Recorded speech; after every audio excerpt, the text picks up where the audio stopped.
Live? Live, Pros and cons, pros and cons. The world blames dad when it's really your mom. Again, pros and cons, pros and cons. The world blames dad when it's really your mom.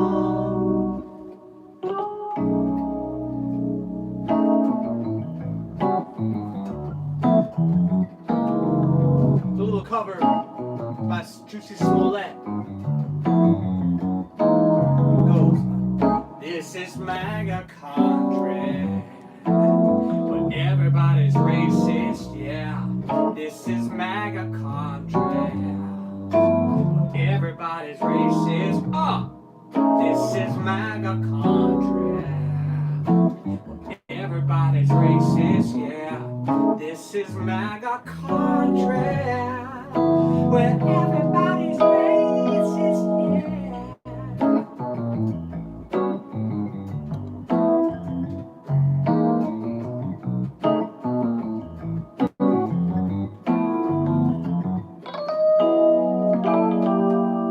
Pros and cons, pros and cons. 818-308-5559. I got my homie Beer Dude. What's up, everybody? I think to see 4 people in the chat. Wow, we got 4 people? 4 whole Yeah, people. like my father always used to say, quality over quantity is a better situation than having a whole bunch of losers. And that's what we don't want around here, bros and cons. We don't want no losers. We don't want. And how do you define a loser? Well, you define a loser by looking deep in their soul and seeing that they're just an angry, emotional train wreck of a human being. And that's pretty much how losers are built. Not saying that today's topic is losers, but Adriana's in the chat, JOG, and Michelle V. Adriana's in Sedona, Arizona. nice. She's in Arizona. Are you sedated in Sedona? Arizona. Should watch that knee. Should watch it. My knee. How's Arizona, Adriana? It's nice. It's super based out there. You can open carry. I think you can conceal carry too without a permit. Shit, I can open carry. Speaking of open carry, I came prepared today, if you didn't know. And the nice thing about this thing is we're going to be creating a little interlude kind of like skit thing like I did with the knives. But this little situation right here, okay? Pop that open, pull out these little fires, you know, keep it loaded there. The game we play, little Russian roulette, you know, after watching Deer Hunter, you put one in there, spin it around like that, pull trigger back, and it's ready to fire, okay? So, would I be dead? Well, it's hard to tell. I don't think so. I think I would have survived. Mow. Mow. Safety is always on, okay? Keep these bullets there, just in case any zombies want to attack.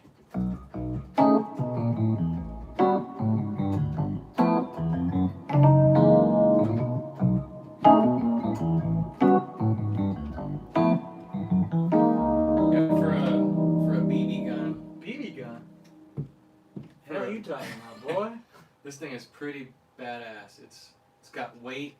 Why are you exposing? This guy's over here. I'm talking about protecting the house, and he's over here telling lies. Do these look like BBs to you, boy? You could pistol whip the hell out of somebody with this.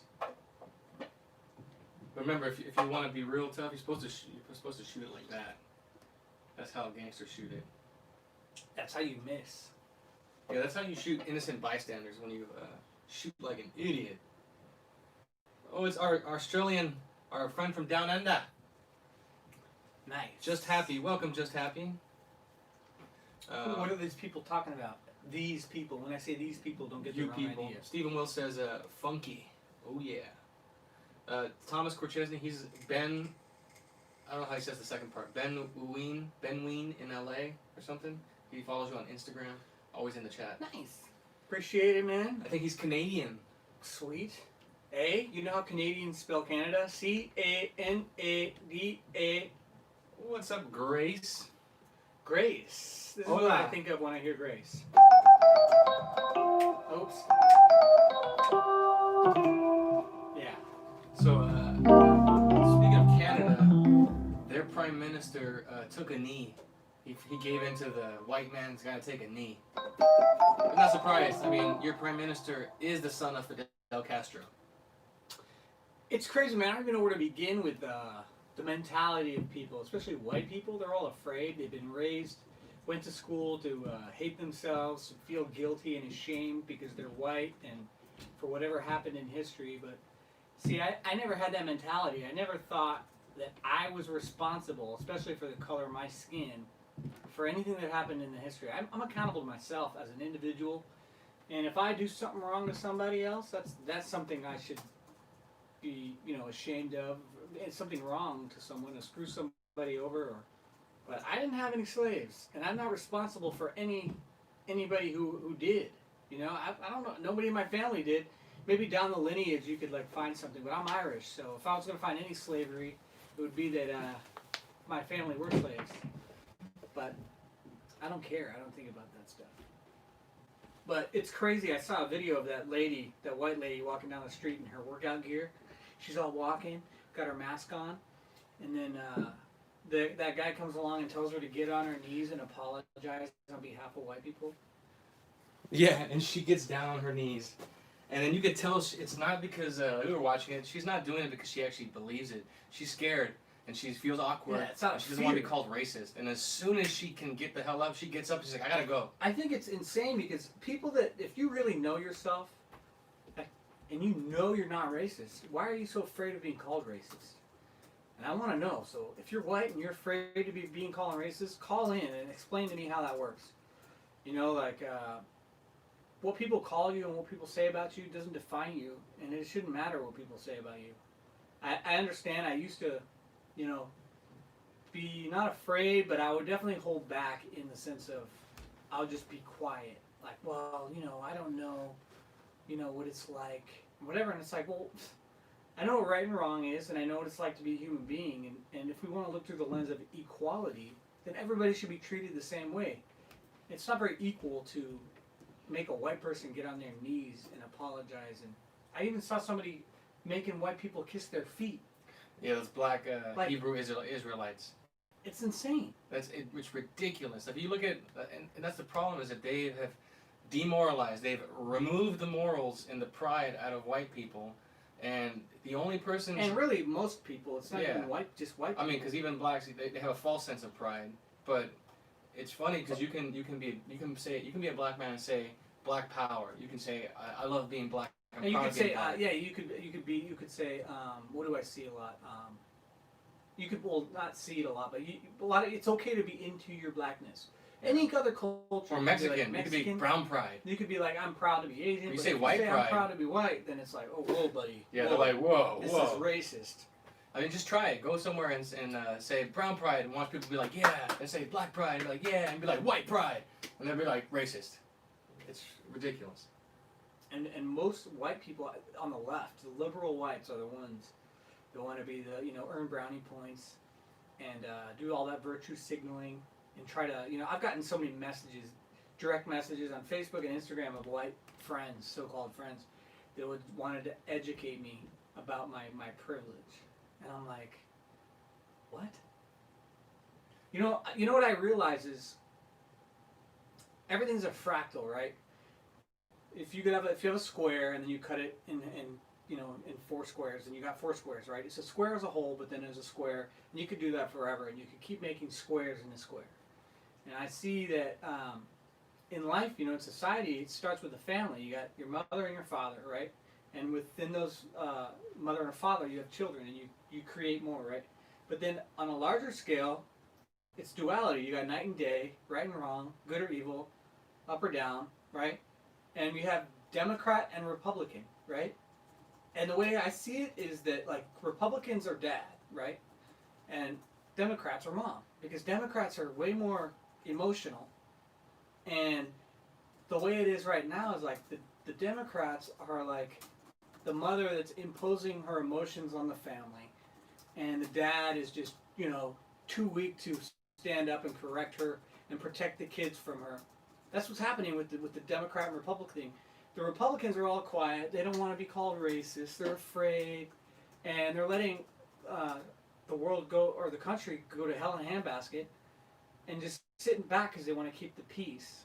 But there's no peace being kept at all, and I think it just reflects what's going on in the families. Because these days it's popular and encouraged to be a single mother, and I'm sure there's single mothers out there that do their best.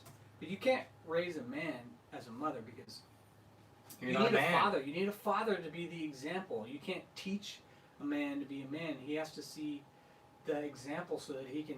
A woman can't pretend to be a man, and when she does, if you all honestly look at it, look at a woman who's trying to be masculine and wear the pants. They come off overly aggressive.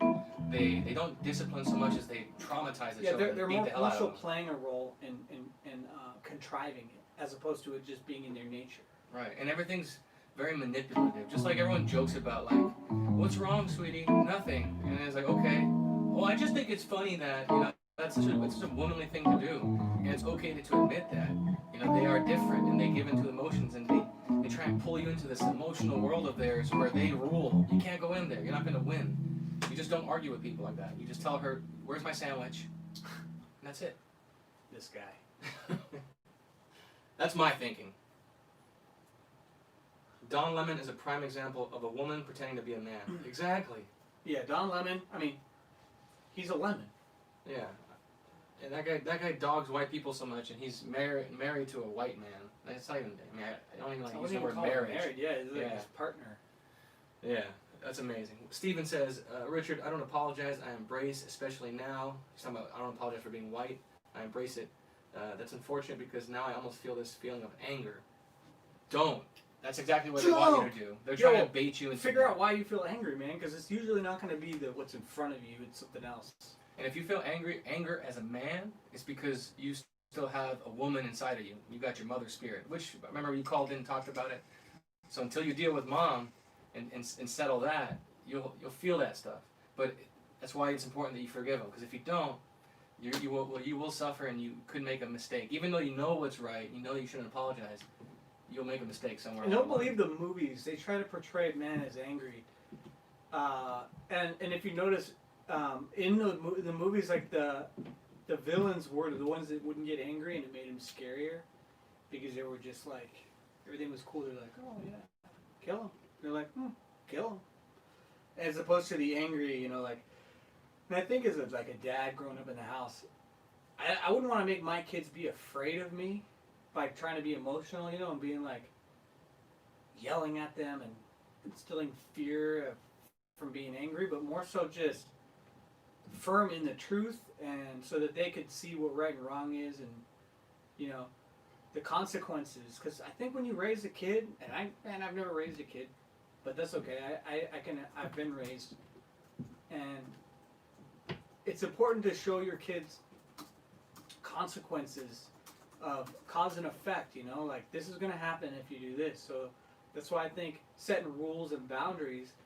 And letting your kids know that, hey, you can do whatever you want, but if you do this is going to happen, and whatever those boundaries are that you create within the family, and if it becomes their choice, it's not like you're mean to them. It's like, hey, you chose this. Now this is what happens. Yeah, like speaking of like fathers, you ever had, even though we had beta fathers because we had something to overcome, they still did. I remember he would correct, my father would correct me with just a look. He rarely had to raise his voice, and if he did, it's because it was necessary that I stop immediately. Versus my mom, it would just be straight to level 10, maybe some cursing, but it was always exaggerated response where he could be like, hey, cut it out, that's enough. And if you really raised it, it's because you were doing something that could have got you killed or really hurt. So then the voice goes up, but he's right back to his business, like put his head up, that's enough, and then go back to fixing the car. Yeah. Yeah. For sure. If you guys want to call in and tell us about what you've been seeing in the world or what you're overcoming in your life, no rules. They're talking about that little girl that was in the protest. Have you seen that? No. Well, just kids in protests in general. Remember that video I showed you, that girl who got tear? I mean, let me guess. There was somebody on the left. Yeah. Because I rarely ever see anybody on the right use their kids as an example. Because that's falling into the emotional manipulation. And that's what pushed me over to the right into seeing, like, wait a second, this is not who I am, you know, like, I see through it. And if you've overcome anything in a manipulative, emotional family, then you're able to see it for what it is. So they use these kids to try to pull on your heartstrings and make you feel bad. It's like, oh, donate 10 cents a day, and they play this music and the dogs. It's like, it's all bull crap. Yeah, there was one video I showed Trevor of this young girl. Her idiot leftist parents brought her to a protest, I think Seattle, and she got pepper spray in her eyes, and the poor thing was just screaming in pain. I go, what the hell? Why does a little kid, 8, 9, 10 years old, need to experience what pepper spray feels like? That is because evil. they feel like they are like good parents. I'm going to teach my kid about the world. I'm going to teach them about racism. Yeah. This is what the schools are doing now. My sister hit me up. They're trying to teach the kids about racism, right? And it's so wrong to do. Like, kids shouldn't be worried about that, and they cover it up to look like you're doing a benefit. Like, oh, these kids need to learn about this. No, they don't, because racism is learned. Why would you want them to learn about racism and then pop that idea in their head to judge someone off the color of their skin? Kids are innocent, like it might be natural for a kid if say you're a white kid or a black kid and you've never seen someone of the opposite race. Kids are blunt. They're going to be like, why is your skin darker? Yeah. And then it's like, there's no racism behind that. It's just innocence. Kids should just learn about good and evil. This is right or wrong. This is evil and that's good. The problem is that kids are raised to look through the lens of skin. Like, as a black child, And that's you have to know this in the world. That's the And then you parent. go out in the world and you look through the lens of, oh, I'm black and I'm going to be expected to be treated this way. People are judging me, or I'm white, or whatever it is. I wasn't raised that way. So I don't think of that at all. And that's what we're living with. Like Vincent James, some of you guys might know, he's a political commentator. He has his news channel, Red Elephants. He said it the best. He said, what we're watching is the destruction of our nation by people who are angry about a false narrative. If you start digging to the facts, everything is actually upside down. They're not being hunted. There is no extreme epidemic of police brutality that is targeting black people. So I just saw the stats for last year alone. I think there was 10 police-involved shootings with unarmed black men, or people, because it could be women. Eight of them were six to eight of them were justified because they were obviously aggressive and attacking with witnesses to back it up. I believe 2 were unjust, no cause, and in the other 2, the cops were convicted and are doing time. So there is no epidemic. And when you start accounting for how blacks they attack whites in interracial violent crimes at a 10-to-1 rate, 90% of the time, they commit 50% of all homicides, over 90% of all black homicides. And it's not even all blacks, of course, because they're 13%, but you want to look at that age group, which is about 18 to 25. So you're talking about 4 to 6% of the U.S. population is responsible for all these numbers. And this doesn't come from a place of, oh, you said this, so I'm going to say that. Like, because I notice a lot of people get offended when, because I understand the concept, the conversation is about police brutality, right? But it's been intertwined to say that it's about white police officers attacking innocent black men. And that's not the case at all. So when I talk about this stuff, I'm not coming from that place of hatred or anger or, spite or any of that. It's just the reality and the facts and trying to educate people so that they can know that the anger that they have about it is it's like they're being deceived by the mainstream media and the left because they're trying to tell you this, but it's just not true at all. It's, how do you say it? I would never condone any brutality from police, but you can't say that police brutality exists because all police officers are individuals, right? Mm-hmm. Just like all black people are individuals, all white people. You can't judge a whole group, right? You could look at a group and say statistics, right? And if you look at the police as a whole, rarely do police kill people that are, I don't know what the stats are, but I've seen them before, and police officers are killed way more often than they are killing. Blacks are involved in over 40% of law enforcement deaths. So you got 4 to 6%. Now, again, that same 4 to 6%, and the reason why you gotta think about that population size, it tells you, just like Jesse Lee Peterson has always been talking about, the root of the problem is not that they're being hunted. The root of the problem is there's an unjustified anger, and guess who put it in their heads? This communist media over 50, 60, 70, 80 years of just nonsense stories. And if you really just take a look at it, there's a guy named Tim Weiss. He's an anti-white activist, but the dude is a Jewish communist. So when it's convenient, he'll come out on news channels and say, us whites have to do better. Us whites and our sins. Why don't people speak for themselves? Yeah, and then when they call him out, he also will say, "Oh man, those whites are crazy. I'm glad I'm Jewish." So they manipulate people, and then if you're angry, you be like, "Yeah, Tim Weiss, he gets it." He doesn't. These people are playing you for suckers, and if you're angry, you're never gonna see it. Yeah. At the end of the day, it's right or wrong, it's good or evil, and the media is trying to paint it and make us all look through the lens of hatred so that we can be divided, because it's really a communist, socialist takeover. And what's step one? To demoralize the society, make everybody, because once people are more demoralized, they're controllable. But if you stand for something and you have character and you're not able to be moved, then you can't be demoralized and corrupt and controlled. But they demoralize you as a society, and it's a slow boil. They've been doing it for years with the movies, with celebrities, and Hollywood and music and everything. It's just, little by little, inch by inch, and it's led up to this point. And then once you demoralize a country, you destabilize that country. What does that mean? You start destroying their economy. You start weakening their military. You stretch them out. You stretch them thin. And then it leads to the third phase, which is a violent overthrow of that government through civil unrest. Division. Once you're demoralized, once the economy's, everyone's pissed off, and it's really the destruction of the family too that they do it. Like, there's no mother and a father. They're putting women against men. They're putting blacks against whites, and dividing everybody. Because the last thing they want is Americans to be united and identify as like, I don't, you're black, I'm white, cool, but we're both Americans. You're Asian, I'm American. Like, we're all Americans, and that's what they don't want us to see. Those black crime statistics, what you should take away, because when an angry person, when I say that, they want to say, oh, that's racist. It's not. If you actually look at it, what that is telling you is what he just said. What they're suffering from is a broken family. It's what Jesse always talks about. Rebuild the man so you can rebuild the family. Their family structure is gone. The majority of them are born out of wedlock. There's no fathers present. The few men that are around are weak, emotional, angry, bitter, dependent on the women. The women are exalted. Mama can do no wrong.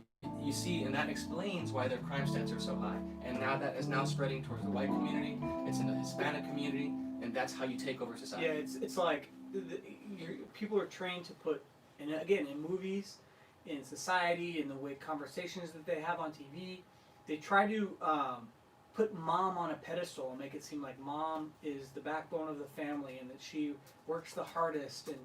And they, like, I remember growing up my whole life, I was told by like my mom and my sister, and women would try to make me think that I need to, in order for me to be a good person, I need to be in tune with my emotions and express my feelings, right? And share my weaknesses. And I grew up and realized that that's absolutely not the right way to be, because we've been deceived to think that that's the case, that to be a good person, you have to feel empathy for everything. And that's just a way to destruct yourself. Because, I realize that as long as you can have discernment to be able to see right and wrong and stand up for it, you don't need to feel angry or feel, sad or anything. Like, as long as you can see it. And it's a very feminine thing to do. And, a good man who loves what's right is supposed to lead his family out of that emotional hell and into his logic, where he can, help you find solutions, help you to be present in the moment and in reality, not in this false reality of your imagination where you create stories in your head. You think, like for me, it's like, I know women and mothers and stuff, you've been trained to think that they have this instinctual knowing, and it's this gut feeling. Yeah, a woman's intuition. Intuition, right. And I used to always believe that, and it was really just me being deceived, or, my mom being deceived. And I do think that there is intuition, but it's not a feeling, and it's not a story in your head where you just think you know something when it's not been revealed to be true. Because the key is to be able to not make assumptions, not create stories in your head. Because as soon as you go into your head and in your thoughts and you create imaginary stories in your head about people's intentions, judging other people's hearts, thinking you know why someone did something or not. Until it's revealed to you, you don't know anything. So all you're supposed to do is just like sit back as the observer and be like, you know what, this happened and it was wrong or it was right, whatever the case, and not conclude to anything until it's revealed.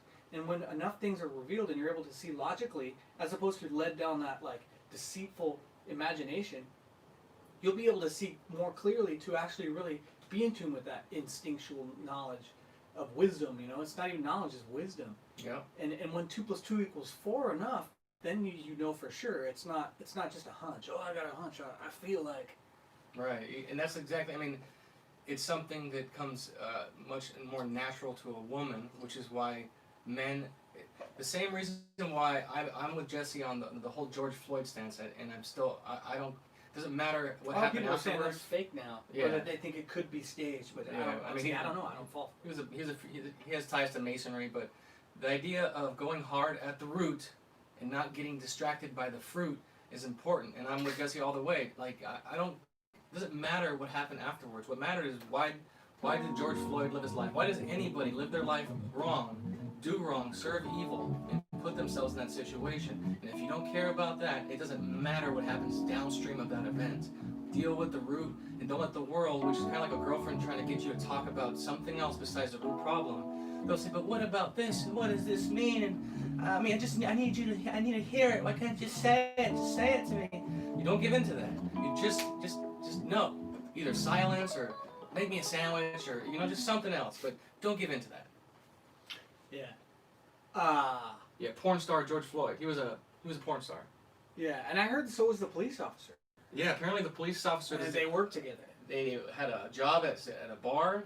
The cop, they've said that he was in gay porn. I mean, just look at the mugshot of the guy they arrested. Just it looks like a completely different person. 2 different people, 2 different hairlines. It's one's weird balding stuff. and one's not. Yeah. One has darker hair, one has grayer hair. You were saying something about something, and I wanted to say something I forgot. Damn it!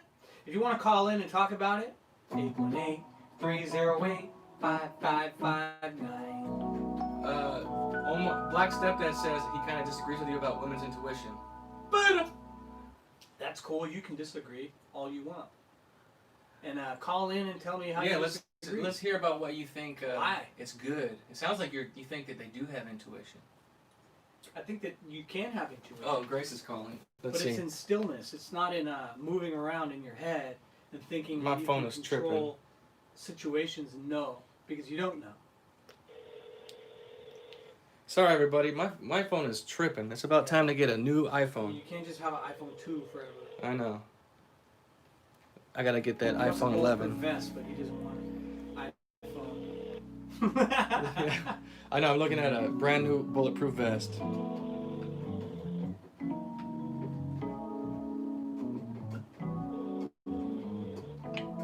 The voicemail. Well, why don't you let him call in? Okay. Can't be. We don't bank with Chase. I'm gonna hold it here so I can see it go off because it's not making any sounds. There we go.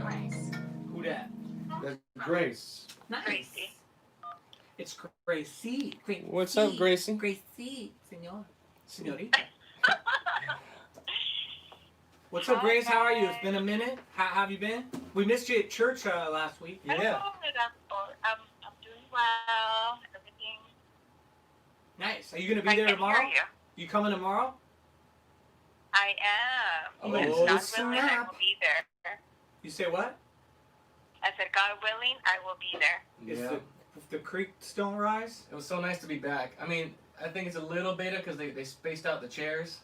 Oh yeah, the chairs were a little more spaced out, 6 feet, so nobody catches anything. But Oh, for COVID. We'll be happy to do that. That was probably Joel's Did a lot of idea. people go? it was a decent turnout. It was, a little That's less cool. than usual. It was like business as usual, you know. It wasn't any different. It wasn't like, oh my God, how you been? What about when people wearing masks? No, I didn't see any masks. Nah. Thank God. Okay. But I We won't all go wear during masks. metaphorically speaking. Have you seen any changes in the? I know we talked about before, in coronavirus, and how you said, the numbers that were claimed by the media weren't reflected in your job on the floor. Have you seen any changes, or still pretty much the same? No big deal. Same. Amazing. I mean, they're saying that they expect a spike. I mean, I work in pediatrics, so I don't. We haven't seen any kids, knock on wood, that have it, get it. If they do, they're asymptomatic. So, but we'll see. We'll see what happens. That's the like attitude. everyone has We'll forgotten see. about the COVID. We'll see. Wait and see. Isn't it crazy how, when you just observe and watch the world, there's so many things being thrown at you. This person says this person says that, different perspectives, and it tries to pull you into believing and concluding into one, when none of them are revealed to be true. But it's interesting and entertaining to be like, yeah, that's possible. But why do you think we want to just know? We want to know so bad. Is it because it's like a security thing? Well, I'm not really sure what you're asking me, but what I'm going to tell you is that at work, it's insane how it's not even at work, everywhere I go, the commercials I see, every commercial has this, theme about catering to the blacks, about, making them feel like, oh, you're supported. Every company is, catering to them. Yeah. And I'm wondering why. And exactly. I think it's because Go they ahead. don't want to. They want to keep them as consumers, or they want people to think when they think back at whatever happened, they'll be like, oh, this company did this. At least they spoke up, quote unquote. Yeah. You know what I'm saying? I think It's. I've noticed that too. I'm I'm not a fan of these big brands and companies imposing this personal. There's personal and business, right? When I turn on my Amazon Fire Stick and watch movies, I don't like them imposing how I should feel. They're not a news broadcasting thing, and the news doesn't even just report the news anymore. They have their bias and they impose on how you should feel in this sneaky way. But I think that there's some kind of psyop going on for sure, because Apple, Amazon, all these companies are trying to act like, wanting to get brownie points. Right, and I don't see one of these companies talking about the overwhelming crime stats showing that blacks attack whites based on race at a 10-to-1 rate. Never, not a peep. Never. And everyone, even the CEOs, of course, of my hospital, were sending us messages about devastating times and the race, whatever, this whole thing. And all the nurses in my unit are talking about it. They're talking about how the police are being so brutal, they're still mistreating people. I guess they're showing videos, and I honestly don't want to hear it anymore. I've deleted my social media. I don't watch the news, and I was actually calling to ask you guys. In some way, sometimes I feel guilty about it. I feel like I'm not, doing enough. But in the sense, I feel like when I was watching the news and I was on social media, all I see is the same posts, the same stuff. And so I just don't want to be irritated. I don't want to, I want to protect my mind and soul. So, Right. In a way, I feel like I'm protecting my own self. And I don't want to feel guilty about it. I don't want to feel like I'm not doing enough and studying enough. Because I know you guys are very vocal about your stuff, and I respect that, and I think we need that. But in a way, I just feel like as a woman, As a I woman, don't want that kind of backlash and you know what I'm saying? I don't know if I can handle it. It's normal, and I was talking to White Victoria about this, and another friend of ours, Janitria, but White Victoria had that kind of same realization that you don't have to. Women shouldn't be doing what men are doing. You don't need to be, posting like crazy or speaking out on these things. If it's revealed and you feel like you should share and it's useful, go ahead. But it does, since you guys are more sensitive to the world, and the devil can pull you in a lot easier than most men. Then just keep your hands busy and don't give him a chance to do it, because, like you said, it can start to pull you in and make you feel things and stress you out and give you anxiety. and you gotta guard that. Don't let the world anywhere near your soul. Yeah, I've been feeling a lot calmer lately because I'm not watching these things. And yeah, I felt like it was the right thing for me to do. Like I was feeling like uneasy and like, just kind of like, it's like a masculine fight. Like I feel like I need to be out there like fighting with people, arguing, and Yeah, and I because think even when I try to state my case. Oh, it sorry, go ahead. it ties into these big companies, right? Everybody wants to think that they have influence, and the reality is most people these days are sheep. Have you seen that Yeah. social experiment of the people in the doctor's office, and one of the person stands up, like someone that works for the experiment, they stand up, this noise happens, and then someone stands up, and then they sit down. And then a new person comes in, and then they see them standing up every time they hear the noise, and then they start doing it. And then there's like 10, 15 people in the room standing up every time this noise goes off because everyone else is doing it. It's like the black square, right? They post, oh, it's Blackout Tuesday, and then you feel this sense of obligation. Well, if I don't do it too, then people are going to think I'm racist. And when you got like That was a Apple lot and stronger for Amazon, me. I was everyone's like, no doing more. it. You feel it adds this pressure because it's like everybody's influencing everybody to be pressured into doing something, and it's all bull crap.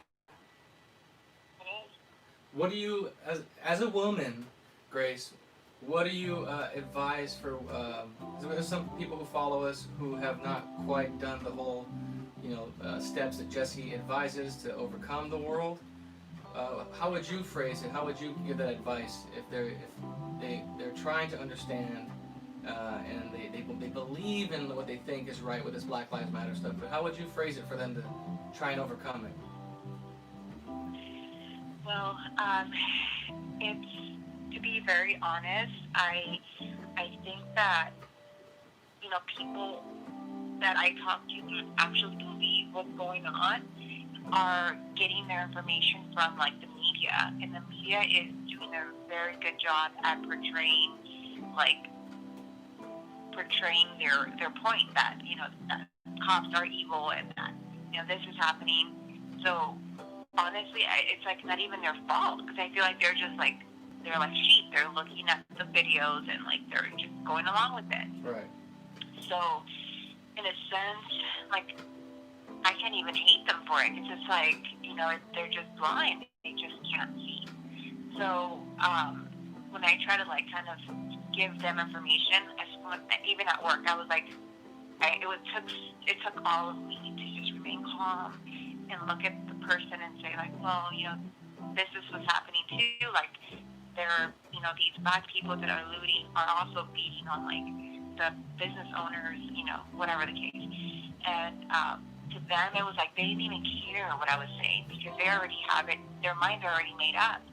So it's not my job to try to convince anyone. Right. Yeah, I agree. And I understand it because And you're just sorry, what? Sorry. Go That ahead. because when you're blind and you can't see, Yeah. you just have to be able. You just have to be blessed with God's vision, like with the ability to see. That's how He blesses you. Yeah, So when people you aren't can't see, you're in the dark. people aren't So it's self-aware enough. unfortunately- People aren't self-aware enough to be able to realize the fear that they have.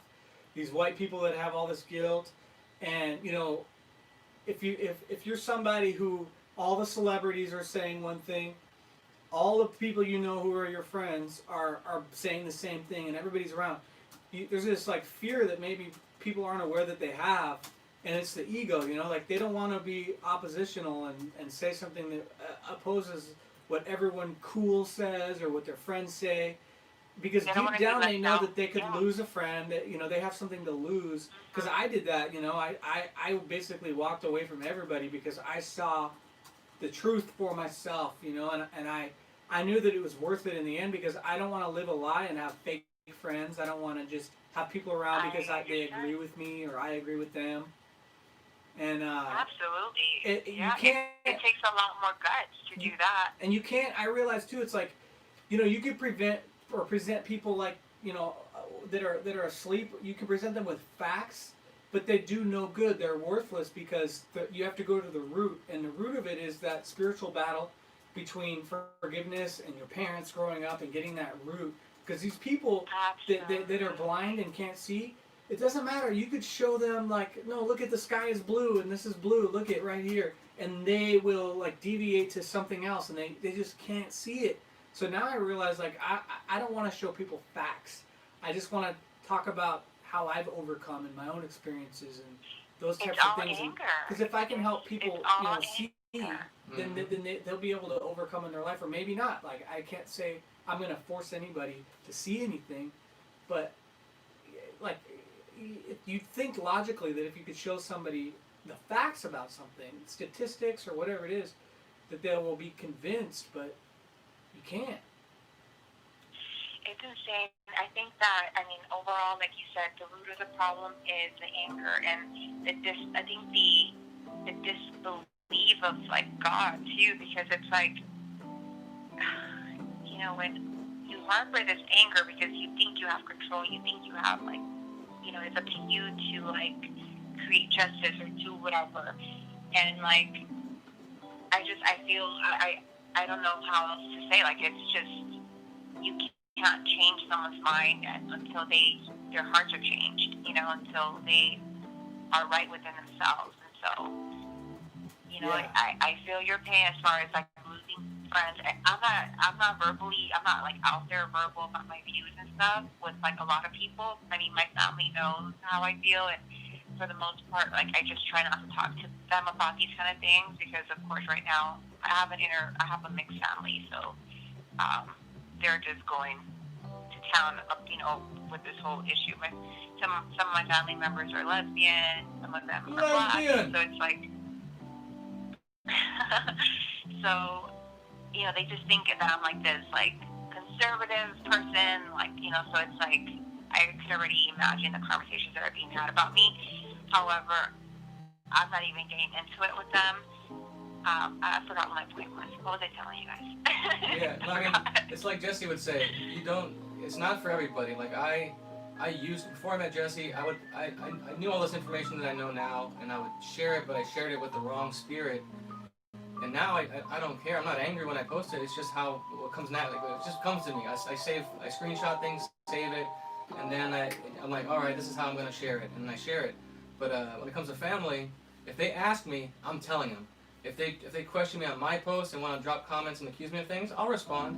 But you don't got to do that. It's don't get true. into it. I find it, especially in person, it's very effective to listen, right? If I listen to other people and I don't say my opinion, then eventually they're going to be curious. They're going to be like, well, what do you think? If you're really listening to them and you're hearing them, doesn't mean you have to agree. But most people, once they hear something they disagree with, they no longer listen. They are automatically thinking about how they're going to reply, how they're going to respond and prove it wrong. When if you just sit back and just listen, because there's truth behind how they feel about it, right? Like they truly believe that it's... So I think there's power in listening where people feel heard, especially since the people on the left are so full of feelings. If they feel heard, eventually they're going to ask you what you think, and they're going to be open. There's going to be a little door cracked open that you can get to them. It's all about the delivery, I think. Maybe I just don't know how to like explain it because I know it in my head, but I just don't know how to explain it. And so maybe I need to work on my delivery. If you have no fear, it'll just come out naturally. Yeah, like I was talking to I think it was Black Toria about kind of that, like how should I deliver it? It's like, well, you don't have to think about how you deliver it. If you have zero fear, like all these things that I've been sharing out, like I feel like I've hit my, like it's exactly what Jesse said. I'm growing into myself and my original identity, and the explanations come. Like I can be salty in a funny way when they want to punch. I'll throw some cracks back at them. But when they're serious and want to know a good, a real answer, and they genuinely want to know, like they think I'm crazy, but they still ask why. Then I'll lay out something that comes out. It just flows. I don't think about it. And I've actually seen some interesting responses where they still don't agree with me, but they're not hostile anymore. They're like, well, I mean, I can see that makes sense, but I still think that blah, blah, blah, blah, blah. And I'm like, that's fine. At least now they know that someone could have these views, but not hate them. And I'm not faking. Yeah, because, these people think that they are, like, so righteous. Like, they're doing the right thing because they're protecting the black people, and it's like they don't realize that. And so when you go and you question them, or you kind of like say your point, they see you as an evil, like, demon. They think that you're just a pro racism or whatever. And it's like, no, it could just very well be that I'm not seeing things the way you are, as far as like, I don't think that's what's going on here. But they think you're pro it, like that you're for racism and like police brutality. So it's like, I don't know, it's just like they can say their views, but it's like we can't really say our views, because then we get deemed as being like racist, or Yeah. bigots or whatever. No, for sure. It's a double standard. Here's some tools for your tool belt, though, because I'm trying to think about all their typical complaints.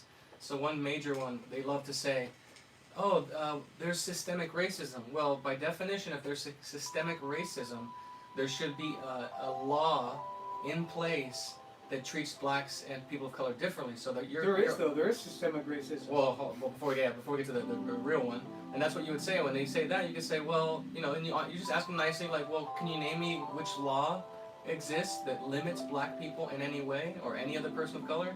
And they won't have one. And I've tried that now, and it's amazing. Every person who I've asked just says, well, we can agree to disagree, and they leave. They don't want to even try to do it. And then Trevor has a good point about what the real.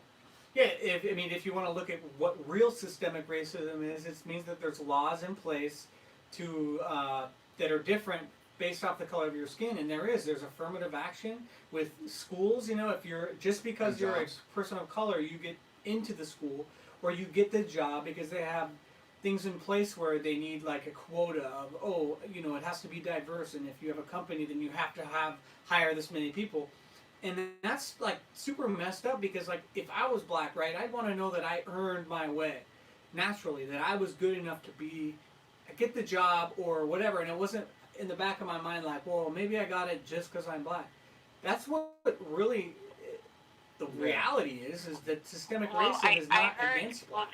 I tried talking to this black person at work, and he was telling me that he's like, was rambling about how systemic racism, and how like black people have to work harder from the beginning because they come from like poor like socioeconomic situations, and how they just to like have an opportunity, they have to they come from single parents, or like not at home, they're working because they can't afford to stay at home and take care of them, and so he was just complaining about all of that, and it's like, well, he had it right there, the point. It's like, why, how is it that, the fathers are not in the home? Like, all of those things, like, those are, like, he's blaming that on, like, the government, or I just didn't understand his point. I was like, okay, how is that anyone else's fault? Exactly. That women are having children out of wedlock, and, you know what I'm saying? It was just kind of like... Right. And the government did contribute to it in the sense that they put it on the table, right? They're like, hey, if you could prove there's no dad in the home, we will give it incentive. They'll be like, we're going to pay you welfare or child support or whatever it is. So that created this incentive. But just like people will say that white people brought in crack into the community, right? But you can't blame it on anybody, because even if someone brought heroin and put it all over my house, it's still on me to have to pick it up and do it. Nobody forced anybody to not have a family, or to, get married and do things right, and be aware consciously of our intentions. Yeah, like, and that's what it comes down to. But I don't see anybody doing that. It's always blaming. And even if you do say one side, and you're like, all right, well, what about the other side? The other side of the coin. Well, is there any accountability at all? It's like with the George Floyd thing. They act like they're like, I could be next. And it's like, the only way you could be next is if you're a criminal who's breaking the law, and you're putting yourself in a position to have to, deal with the police. That's the only way. What comes out of this, what I really hope that comes out of this, is that, like, there's like tighter regulations, or like regulations as to when someone gets stopped, like what they should be doing, like what they're not allowed to do, as far as like, act out crazy, or like fight the arrest, or like, Because that's what the cops are scared of. Because they want to go home at the end of the day. They want to go back to their families. Right. They don't know, like, when you act, erratic, like, they don't know if you're going to pull a gun. Like, I have people, I know cops. And so, like, I know that some of them are not as well trained as off here in the LAPD, so it's like smaller cities have, like, less resources. So they're not all trained properly. So there just has to be, like, a regulation as to when people get stopped, you need to show your hands. Like, you cannot act crazy, like, or else there has to be some accountability on the people's side as well, and not just the cops. Yeah.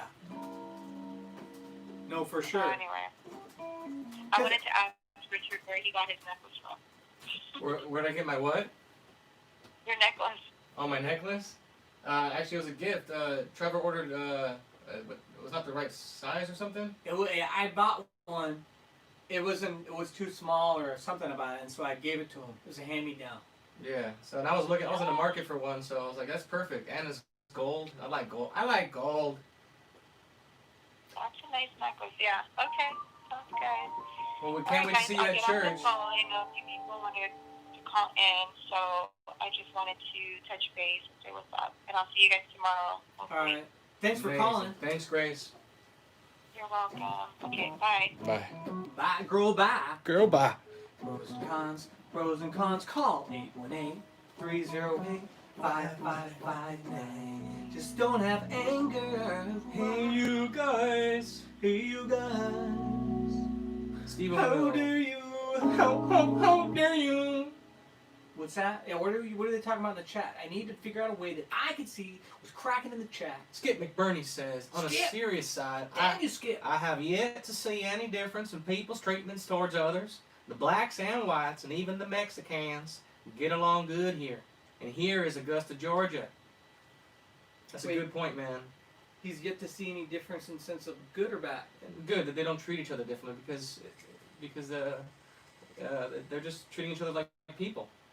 And by the way, Catherine dropped an amazing super chat, and Schmitty, both of them, No way. and a hot computer smell. So I think Catherine I appreciate deserves, you guys. a little jingle or something. Her Catherine. last name is Payne, so maybe we can, I don't know, something to do with no pain, no gain. I was practicing the song, was it? How'd it go? That girl gave a super chat. Thank you, Kathy Cat. Thank you, Catherine. Yeah, Grace is nice. She nice. So Stephen our brother Stephen was sharing that he smoked some heroin this weekend. And I was telling him, Really? not a big deal. You know, Real heroin? Yeah, real I heroin. didn't know you could smoke it. You freebase it, I think, right? I don't know. I saw that movie Traffic, but I told him it's in the past. Not a Was big it his deal. first time, or is this No, something he's he's battling with it, but he had a relapse. I know that drugs are no joke because I have an addictive personality, which is why I, got good at music, is because I got addicted to doing it. But I have dabbled in not like hardcore drugs, but I know myself. I grew up in a house full of cigarette smokers, and I think my mom smoked when she was pregnant too, which is why I'm the way I am. But I understand, man. Like, addiction is tough. Do the silent prayer. That's what I would recommend. Is there's a video on YouTube called, type in Roy Masters, and there's a silent prayer where he does where you look at the pixels in your eyes, you come in tune with your body and yourself. Because the thing with addiction, I think, is just, it's about consciousness and awareness, right? Because a lot of times we're doing something to try to, escape something, and I know it's easy to hear that and know that, but when you realize that we're asleep a lot of times and we're not fully aware and conscious in our day-to-day life. So if you're doing drugs or whatever, just watch yourself doing it. This is Steven. Steven! Steven, what's up, brother? You're on the air. Hey, what's up, guys? How you been, cracking? man? I've been alright. So what do you think about what Trevor said right now? You have to refresh my memory, I'm sorry. I'm just saying, I know that I grew up, I've always been an addictive personality type of person, and I know for me that what helps is to realize that it comes down to my consciousness and my awareness in my life. You know, like if you could sit and become fully aware of what you're doing, like say you smoke cigarettes or something, right? And you put it in your mouth and you're aware that it's in your mouth. You become in tune with what it tastes like and what you're doing. Right. You know, like whatever it is, any kind of drug or whatever, and once you start to see it for what it is, it'll fall away, you know. But I know usually you do something and you just kind of do it like as a habit, or you know, you're not really fully conscious of while you're doing it. Yeah, I take full responsibility for what I've done, and it's just an excuse. I did it for excuses. You know, there's no like right answer for that one because I just did it. But you know, like in retrospect, looking back, things probably weren't as bad as they were from what I saw. Because like, you know, compared to other cities, you know, it wasn't that big of a deal. But my thing was the major thing I saw is like I saw like, you know, black people embarrassed by, you know, because I have a lot of black friends, and I saw them more embarrassed by what's going on. So I kind of felt for them in a sense because I'm like, it's hard to really explain. I can't really get into it as good. I'm not really prepared to talk right now, to be honest. Don't worry about it. But it's just I just kind of saw. I mean, I'm not gonna call it beta, but but I mean, I got super emotional, and that's kind of what led me to where I ended up going. And it was a bad road for me to decide to go down, but it was like the only thing I knew to do, because I was just like I was upset, and I wasn't upset because I do know all the basically the only thing that kind of saved me from going way off the deep end is I just started watching Jesse videos. Yeah. And that's what I did. I was like, you know, and he kind of grounded me back he kind of put me back into the right side, the right perspective.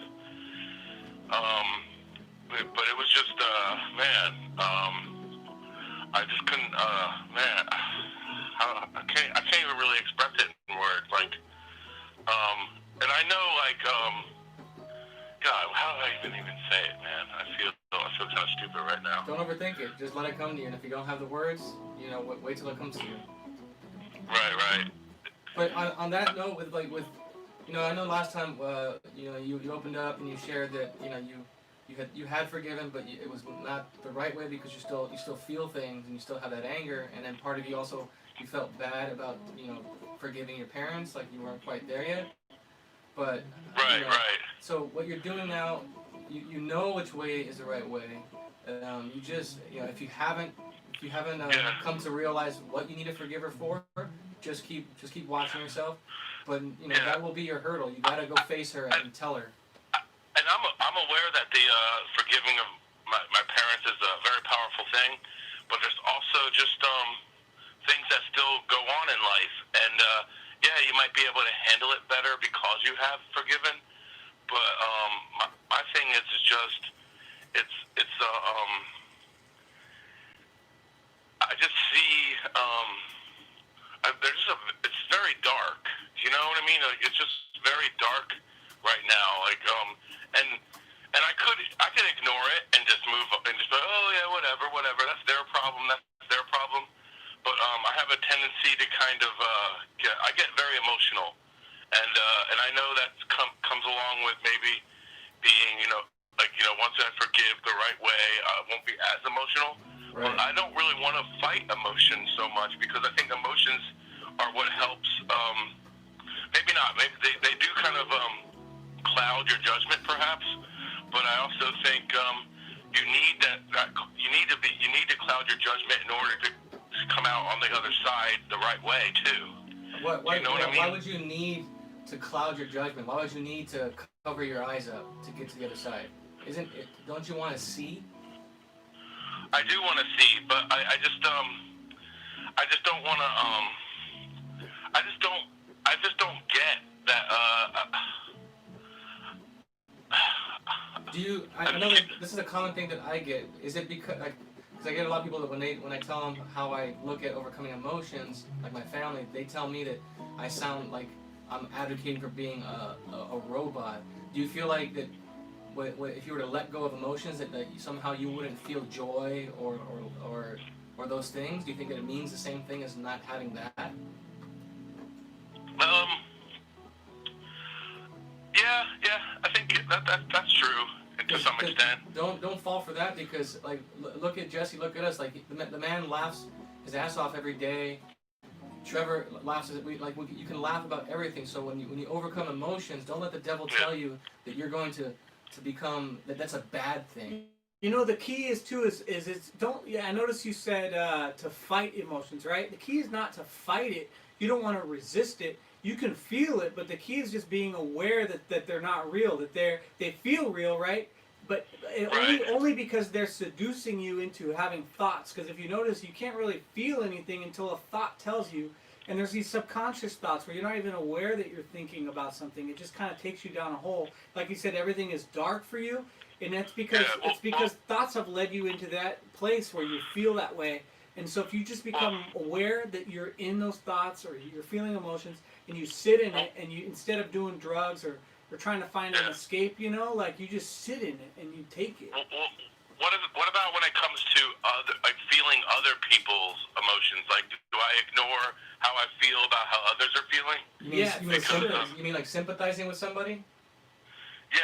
I mean, and like, you know, with all this going on, like, I mean, I saw like some of the, like, you know, I saw basically somebody getting upset over something they have no control over, obviously, and they're not part of, you know, the whole whatever, Black Lives Matter, this or that. And he's like, one of my best friends is a black guy, and we skate together and everything, and he's getting emotional and he's getting more emotional than I am, and I'm trying to calm him down, but he was harder to calm down, and he was getting kind of involved with fighting with the rioters and stuff, and I had no choice to kind of join up with him because you know, he's my friend. You know, I didn't want to be part of it, but you got seduced there, man. You can't the red flag. The emotion does no good.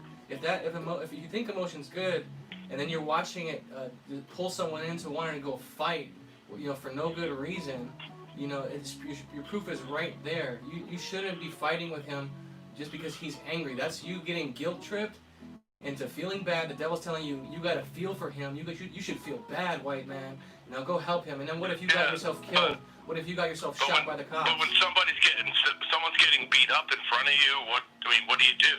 You know? Well, if you notice that he brought it onto himself. Exactly. You reap what you sow. No, he's not getting. He's helping somebody that's getting beat up, and he's trying to get a bit because the police are standing by, not doing anything. Right. No. Were they beating up like a conservative, or were they beating up a leftist? Oh, they're beating up a leftist because they were beating up on a black guy, calling him a white supremacist.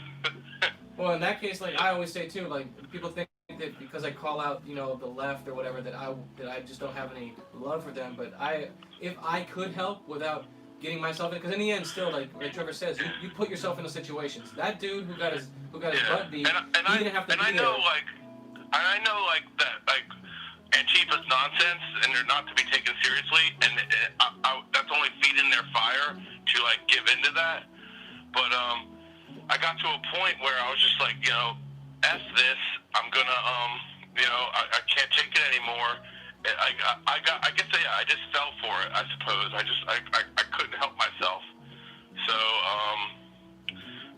it wasn't that bad, but that's exactly what you got to watch out for, because you know, like, is it sad to see people out there like store owners and white kids getting beat in this riot just for being white? Yeah, but I'm not gonna go out there against a mob. It's not my business. People should stay home and not get into it. Like you're gonna destroy yourself if you get into that.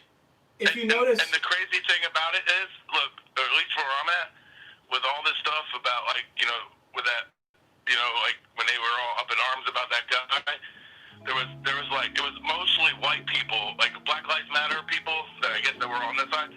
It was like maybe 2% black and the rest were white, and most of them were women yelling. And then, like, you know, when women yelling and guys want to impress, the women, that's they start acting like little bitches, excuse my language, but that's what it was. And this is like a real rich area, and they're like, all these, they're breaking windows, they're stealing liquor out of like a bar, and it was just chaos. So what I should have done is just stayed home probably, Exactly. but like I was amidst the chaos, and I fell victim to it, I suppose. The key is man, there's all kinds of things in the world trying to seduce us into losing ourselves, and emotions are one of those things that we lose ourselves in. You can watch a movie and all of a sudden it pulls you into starting to feel all these kind of things, and the key is to be aware of that and to never want to lose yourself. Like you could even be like attracted to a girl and like gaze off into her, and then you start to lose yourself in Gaze it. off. Right. And so like the key is just never lose yourself, because if you never lose yourself, then you continue to grow within yourself, and the world tries to make you think that it's selfish, but it's not. It's healthy, because if you know yourself, then you have a better understanding for other people, and you know what to do, because you're always tapped into yourself. You're not pulled into outside of yourself. And something I would recommend and try to observe, because I can see it because I'm not you, so I'm on the outside looking at you or hearing you, is don't use things like I suppose or I guess, because that little thing that you add on the end of your observations defeats your observation. That's the ego trying to tell you, well, maybe it's not that way. You gotta be definitive. Yes, I got pulled into it. Yes, I'm a sucker. I shouldn't have been there. Not I suppose, not I think, not maybe. Yes, I was wrong, and it's not my business. If I wasn't emotional, I wouldn't be there. And that guy who was getting his butt beat, if he wasn't emotional and an idiot, he wouldn't be there getting beat by guys that he accused of being white supremacists. Let's step back though. Like think about this is a little different. Like think about like a schoolyard situation, right? Let's say your best friend was getting beat up for no reason. Am I supposed to stand back and just let it happen? But see what you just or did. do I jump in and help? But see what you just did right now is that your ego, you need to come up with a hypothetical to justify what you should already know is wrong in the first place. Don't use hypotheticals, because that's what women do. They come up with something that's unrelated. They make up a scenario that would justify what they did. Don't do it. All that exists, yeah, but if somebody's getting hurt, But you shouldn't have been there in the first place, and that guy shouldn't have been there in the first place. And what if there was 40 of them versus one, and then they wanted to jump you? It's you can't. It's not your battle. And the thing is that in those situations, right? It's hard to unless I'm in the situation, it's hard for me to like say what I would do. But I know the first thing I would do is weigh out my the options of like what can I do and what's smart to do, because I don't want to put myself in a situation where like you said, if there's a mob of people, I'm not gonna I've seen videos of these people coming out and trying to talk and reason with people, and they try and tell them, hey, you shouldn't do that, whatever, and they're inviting these people to fight them or beat them up or whatever it is. It's like certain situations, like you jump in and you but it's all about that weighing. Is it the pros and cons? What's gonna happen if I jump in? This can happen. If I don't, this can happen. And you do. You develop that so that your instincts will allow you to do the right thing at the right time. But a lot of times it's like you gotta just weigh it out and be like, whoa, I could be putting myself in a situation that is not good. And the reason why I brought the hypothetical, Stephen, is I guess at that moment I was thinking it was okay to be wrong, because I was so upset that I was ready to be wrong and just do whatever it takes to defend my friends. I guess. But you're not. And that's the thing. All that is. Those are all thoughts and they're all lies. You're not defending him, because if he's wrong, he's wrong. So you're defending what's wrong. And that's the thing with hypotheticals. And what's crazy is I'm like the least violent person. I'm like basically, you might as well call me a sissy, because I don't do that type of stuff. Like I avoid conflict. I run away from conflict. But this very moment was just very different for me, and something kind of happened where I just was like, you know what, F this, I'm gonna. But it's the same. That same emotion that made you fall for that is the same emotion that made you smoke, the heroin. Like you have to know that what's wrong is wrong, and your friend, if he wants to go out there and be angry and go get himself in trouble, then you have no business being there. And if you are going to be there, well then don't cry when something happens to you or you get hurt. And that's exactly what Jesse means. You will keep suffering until you die if you don't overcome those emotions. Don't come up with hypotheticals. The very definition of a hypothetical is a thought. You're going upstairs into your mind to pull out something that doesn't exist and doesn't happen, and it caters to your other thoughts. It's a it's just like this feedback loop that you're creating, but it's a feedback loop of evil. Right. All right. Yeah, that sounds right. Yeah, like here, Alan B says it. He just said it in the chat. Like Jesse Lee always says, give me something real.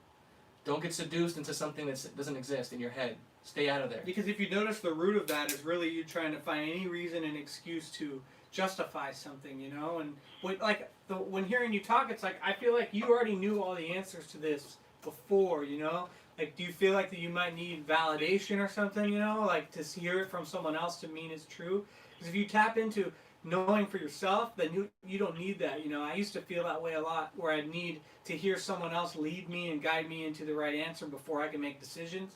But I think you know more than you think. Give yourself credit towards, you know, like, and it just tone in and trust that.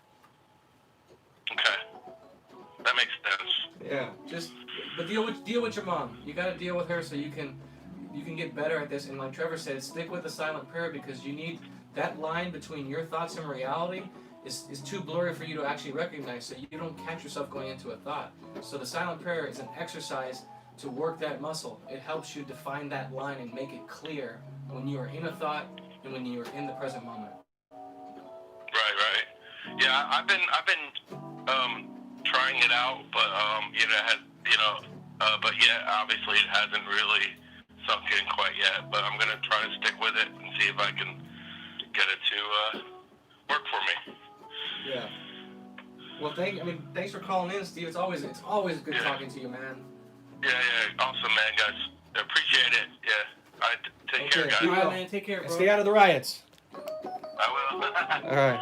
Later on. Bye. Yeah, I'm staying my ass home, but I'm preparing myself at home, so if people end up coming to my house and breaking in or whatever, I'll stay prepared. Yeah. But I'm not gonna invite myself to be in situations where Don't go looking for trouble. No but way. if trouble comes to you, be ready. That's what they want you to do. It's a setup. They want you to go out there and get your butt beat, and then the news will just say, look at a bunch of white supremacists, you know, and they're going to beat you mercilessly. Don't do it. You know, just get your bang bang sticks and your boom sticks and lots of little friends that go inside those boom sticks, and get ready. Skills Carmine in the chat says, Jesse's Suffer and Die sounds like one of the biggest F's until you realize he's trying to be your spiritual lifeboat.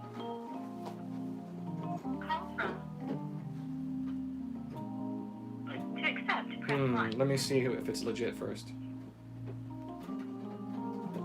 Hello? Good, who's this? The Bros and Cons. Leo. Alright, let me put you on speaker. Just making sure it's not a troll. Yeah, can you hear me well? I can hear you, Leo. This is Leo from church. Awesome. Oh, what's up, bro? He's a Mexican that likes guns. That's right. That's right, man. That's me. Yeah, so so what were you guys talking about just right now? Because when I called you, I couldn't. We were talking to our buddy Steven on the East Coast about staying out of your head, not using hypotheticals and what ifs to justify what you do. You know, that's a womanly thing to do. Don't be a woman. Yeah, exactly. Yeah, I was listening to him. But yeah, man, definitely. That's very true. When you start doing like that, you start acting like a female one, then everything's wrong. You know, there's something wrong with you if you're acting feminine. For sure. Yeah. So how I know you started a channel recently, or not channel, but I mean you started speaking out in your own way, and you have gotten hate from the world. What did you learn after coming out as a Mexican patriot in America? Yeah. How does it feel? What happened? Man, I guess that could be like the worst decision I've ever made, right? But I'm gonna keep doing it, man, because it was crazy. You know, a lot of family. Well, first of all, to give a little context for the people. Well, I have my normal Instagram page, right, with all my personal photos and all that. But I decided to make a video about like the George Floyd and Ahmaud Arbery. In my opinion, right, I pretty much said, you know what, these people, why nobody's talking about these people saying that they pretty much brought it upon themselves. That's what I said. And I said that black people were their own biggest problem. Pretty much, right? And I said it, you know, maybe I said it a little harsh. I know I could have chosen a better words. Now that I look back, I could have chosen better words. But I said that, and so that video pretty much became viral. It got shared by a lot of people on my personal friends, and then it got to somewhere on Twitter, like some person who had like thousands of followers. It got to that person, and that person shared it. And so overnight, the next day, it went to like 300,000 views. Wow. Yeah, dude, and it got redirected all to my page. And so here I am, dude, the little tiny Mexican dude with a bunch of hate messages. Like, we're gonna kill you, we're gonna find you. And it was gnarly, man. It was pretty crazy. But you know what? I uploaded the next video, and then I did a live. And so there was a lot of people watching the stuff, but it got a little scary when they started sharing my address and stuff like that. I don't know how they got that information, but they got all that information about me. Wow, I would contact the police, bro. Yeah, If my address, if they're mentioning your address and making threats to you, that's no joke, man. Yeah, do what you can. Always hold them accountable by the law. And definitely stay strapped, bro. Yeah, you know what? I do have my gun, and so, but I only have it at home. The thing is that as soon as that happened, I went to the sheriff's department to see if I can get a CCW, because I know that's more than enough. Good cause, good whatever. Because you need a good cause, right, to get a CCW. Right. You won't get it. You won't get it out here. But you know what? Here in San Diego, I was looking at. Oh, San Diego, you might. It's a little better, yeah. For people last year, they gave out like 2,000 CCWs, and then in 2018 they gave out like another 2,000. But years prior to that, it was almost zero. Yeah, but now it's gotten a little better. Mark from church was telling us the other day, like it was just lucky. It was a political year, and it was something they did to kind of gain votes and things. So don't bank on it. You know, just more importantly, just own your firearms, but definitely give it a shot, apply. But don't be scared. I mean, everything's out there. Your information's all over the web. You can't be scared of that. And like I told, I know you had asked me what I thought, and I said, when you start speaking out, you got to be ready for evil to come at you, to try and scare you and make you feel fear. Like, it is what it is. Maybe they come, maybe they don't. Yeah, and definitely. I'll be honest with you, man. At the first, when they started sharing all my information, it did feel like a little, oh shit, I feel fear. But then I got calm, I got relaxed, and I spoke with my family, like my dad and then my brothers, and they were all with me. And so that really, that calmed me a lot more. And so even my dad is like, you know what, man, you got balls, and I'm very proud for you for doing that. And so, but next time is like, if you want to share the video with me before you uploaded it, feel free, man. I'll give you my insight. Yeah, well, I mean, obviously you did something. You followed your heart. You didn't second guess it until afterwards, and you also got 300,000 views. So you might not have got that if you weren't as honest as you were. Exactly. Yeah, absolutely. As long as you didn't have hatred or anger or whatever, I feel like you can't go wrong. And a lot of people that deny the truth see truth as the enemy, and they take that as hate and anger, but it's not. Because I agree, man. People are not taking accountability to say, well, how do people who have trouble with the police get in those situations? They act like they're being like they're these innocent bystanders walking down the street that are just getting killed by the cops. They're not. They're committing crimes. Exactly. And they're putting themselves in situations, and then no accountability about it. Like, sure, you can call out the police and be like, they used too much force, they were wrong, but there's never accountability on the other side too. They act like they're like this perfect citizen. They're not. Yeah, like an angel, right? Right. Absolutely, man. Another thing that happened is that like I had, it kind of shocked me. It shocked me, absolutely shocked me to see how many people that I'm surrounded with around. Like people who went to school with me, people in my immediate like circle of friends. They're all into the whole idea of Black Lives Matter and all that, and it's absolutely shocking, dude. It's like this is. Well, maybe it's because we're also in California, in Southern California, and all that. Maybe that's why they're into that idea more. Mm-hmm. But man, so many people are falling for that idea, and it's kind of scary to see that nobody has common sense, like their own common sense. Yeah, that's it. I agree, man. Well, dude, that's awesome. Thanks for sharing, man. I want to check out that video. If you follow Bros and Cons TV on Instagram, send us a DM, man, so we can check it out. All right. I mean, it's not going to be I got the original video. I'll send it to you if I can. But I'll rather share another video, man, and speak a little better because I know I'm kind of like, man, sometimes I can't speak. You know, English, I suck at English. Those are all thoughts. No, you're good, bro. It is. Don't even care. What's done is done. You record it. You don't need to make up for anything. Don't be a woman. Yeah, I'm glad you didn't apologize, bro. That's right. No, absolutely not, man. I was very clear. I wasn't gonna apologize.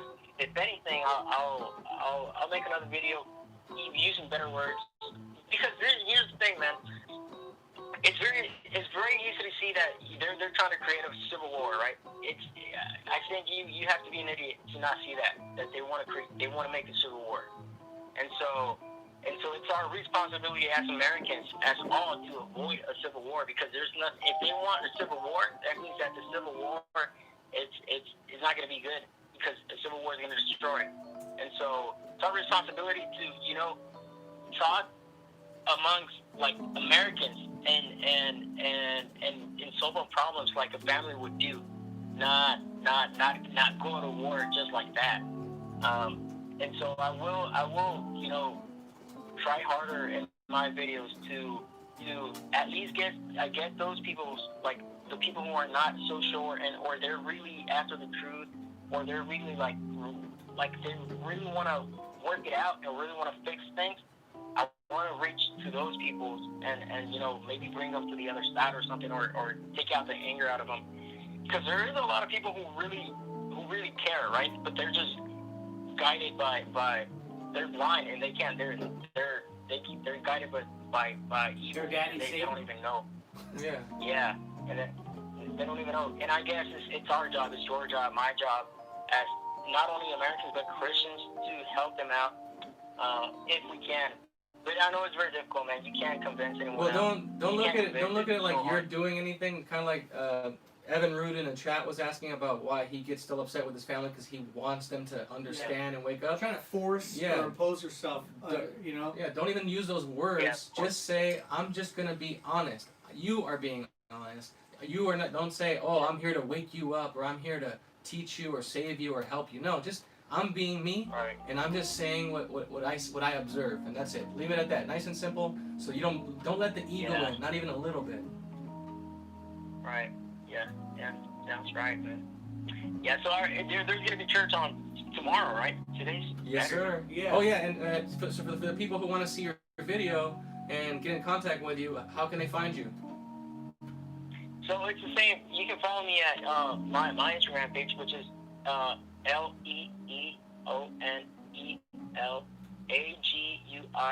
It's pretty much Leonel Aguirre all together. That's my Instagram page, and then you can't see my video anymore because it got taken down, but it got reported so much that they took it down. They took it down twice. So they took it down the first time, and I appealed, and they put it back immediately. But then it got taken down again, and then I couldn't. Time to clean up your friends list, man. Like, that's why you use the power of the block option. If they're committed to misunderstanding, block them. Make your page private, and because again, you're not here to save anybody, so you don't need to take on any more attacks than you need to. You know, if you know, Right. it doesn't matter how big your circle is. Don't think about, oh, I wanna reach millions. Just be yourself and protect your page so that you don't get reported and they take down your entire account. Right, because they will do it, right? Yeah, so don't let them. Don't give them a way out. Make your, protect yourself as well. Yeah, I'll be smart about it. I'll be a lot smarter. Okay, man. Well, that's it. Hopefully, I'll see you guys tomorrow. I'll stop by church, at the church. For sure, man. Thanks for calling, bro. Hey, thank you, man. You know, I've been wanting to call since a long time. Hell All right, yeah. man. Thank you. Thank you for your time. No problem, man. Bye-bye, Be well. We have a mud butt in the chat, and did you know that as a felon, you lose the right to own a firearm for some X amount of time? But the myth I always grew up with was that you never can own it, but it's not true. I remember reading years ago that there's a window of time where you cannot own it, but then your right is reinstated. So he says next year he'll be eligible. So yeah, the day that you get your right back, you go and get that firearm. 10 years. Jesus. Victoria, that was Leo from church. He's Mexican. Skip McBurney says, I enjoy old school music and do come in contact with a lot of brothers, but I still speak proper English and keep my pants pulled up. I do not try to go along to get along. Yeah. Can somebody give me the number for counseling with Jesse? I don't have it, but Probably on his website or something. Go to rebuildingtheman.com, and it's like a 323 or 310 number. But call him, dude. Like it really helps. It's the best. Like he says, no joke. It is the best counseling this side of heaven. Nothing like it. It's almost been 10 years exactly since his Class C felony possession. Man, that's a long time. Thanks, Smitty, for dropping that link. No problem, Black Toria. So, the line is now open. If we have any new callers, any disagreements, just leave the anger at the door. Number is 818-308-5559. Let's see if we missed anything here.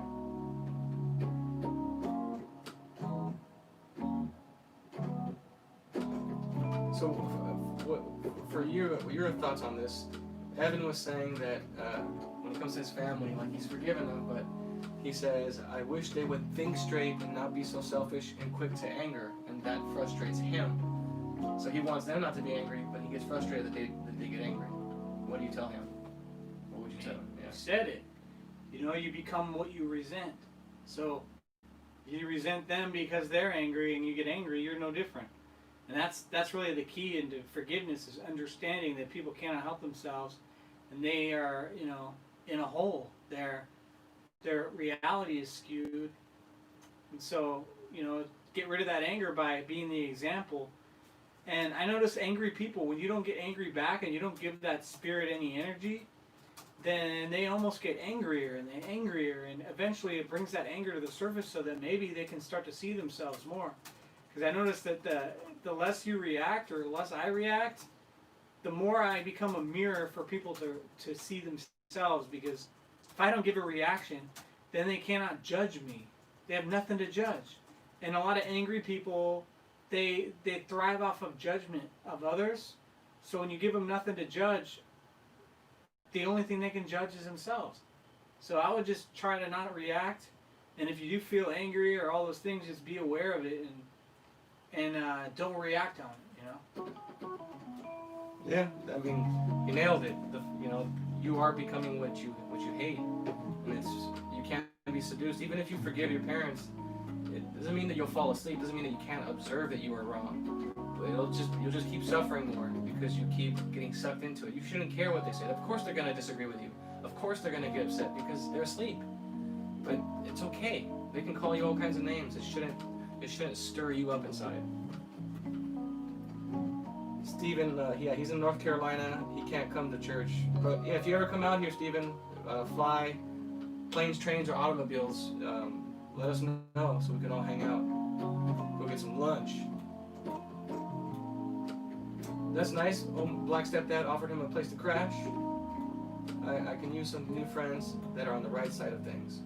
Yeah, Steve, just, you know, like, Trevor doesn't close his door on the people who have, you know, that he's known for years that to attack him online for sharing his truth, or not his truth, sharing the truth.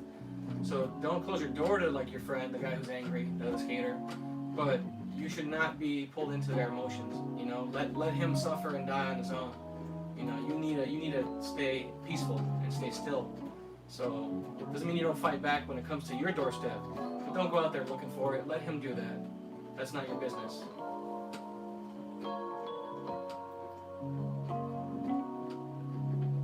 You should come. Let's see. The real is happening right now. Yeah, Steven says, I could use some new friends that are on the right side of things.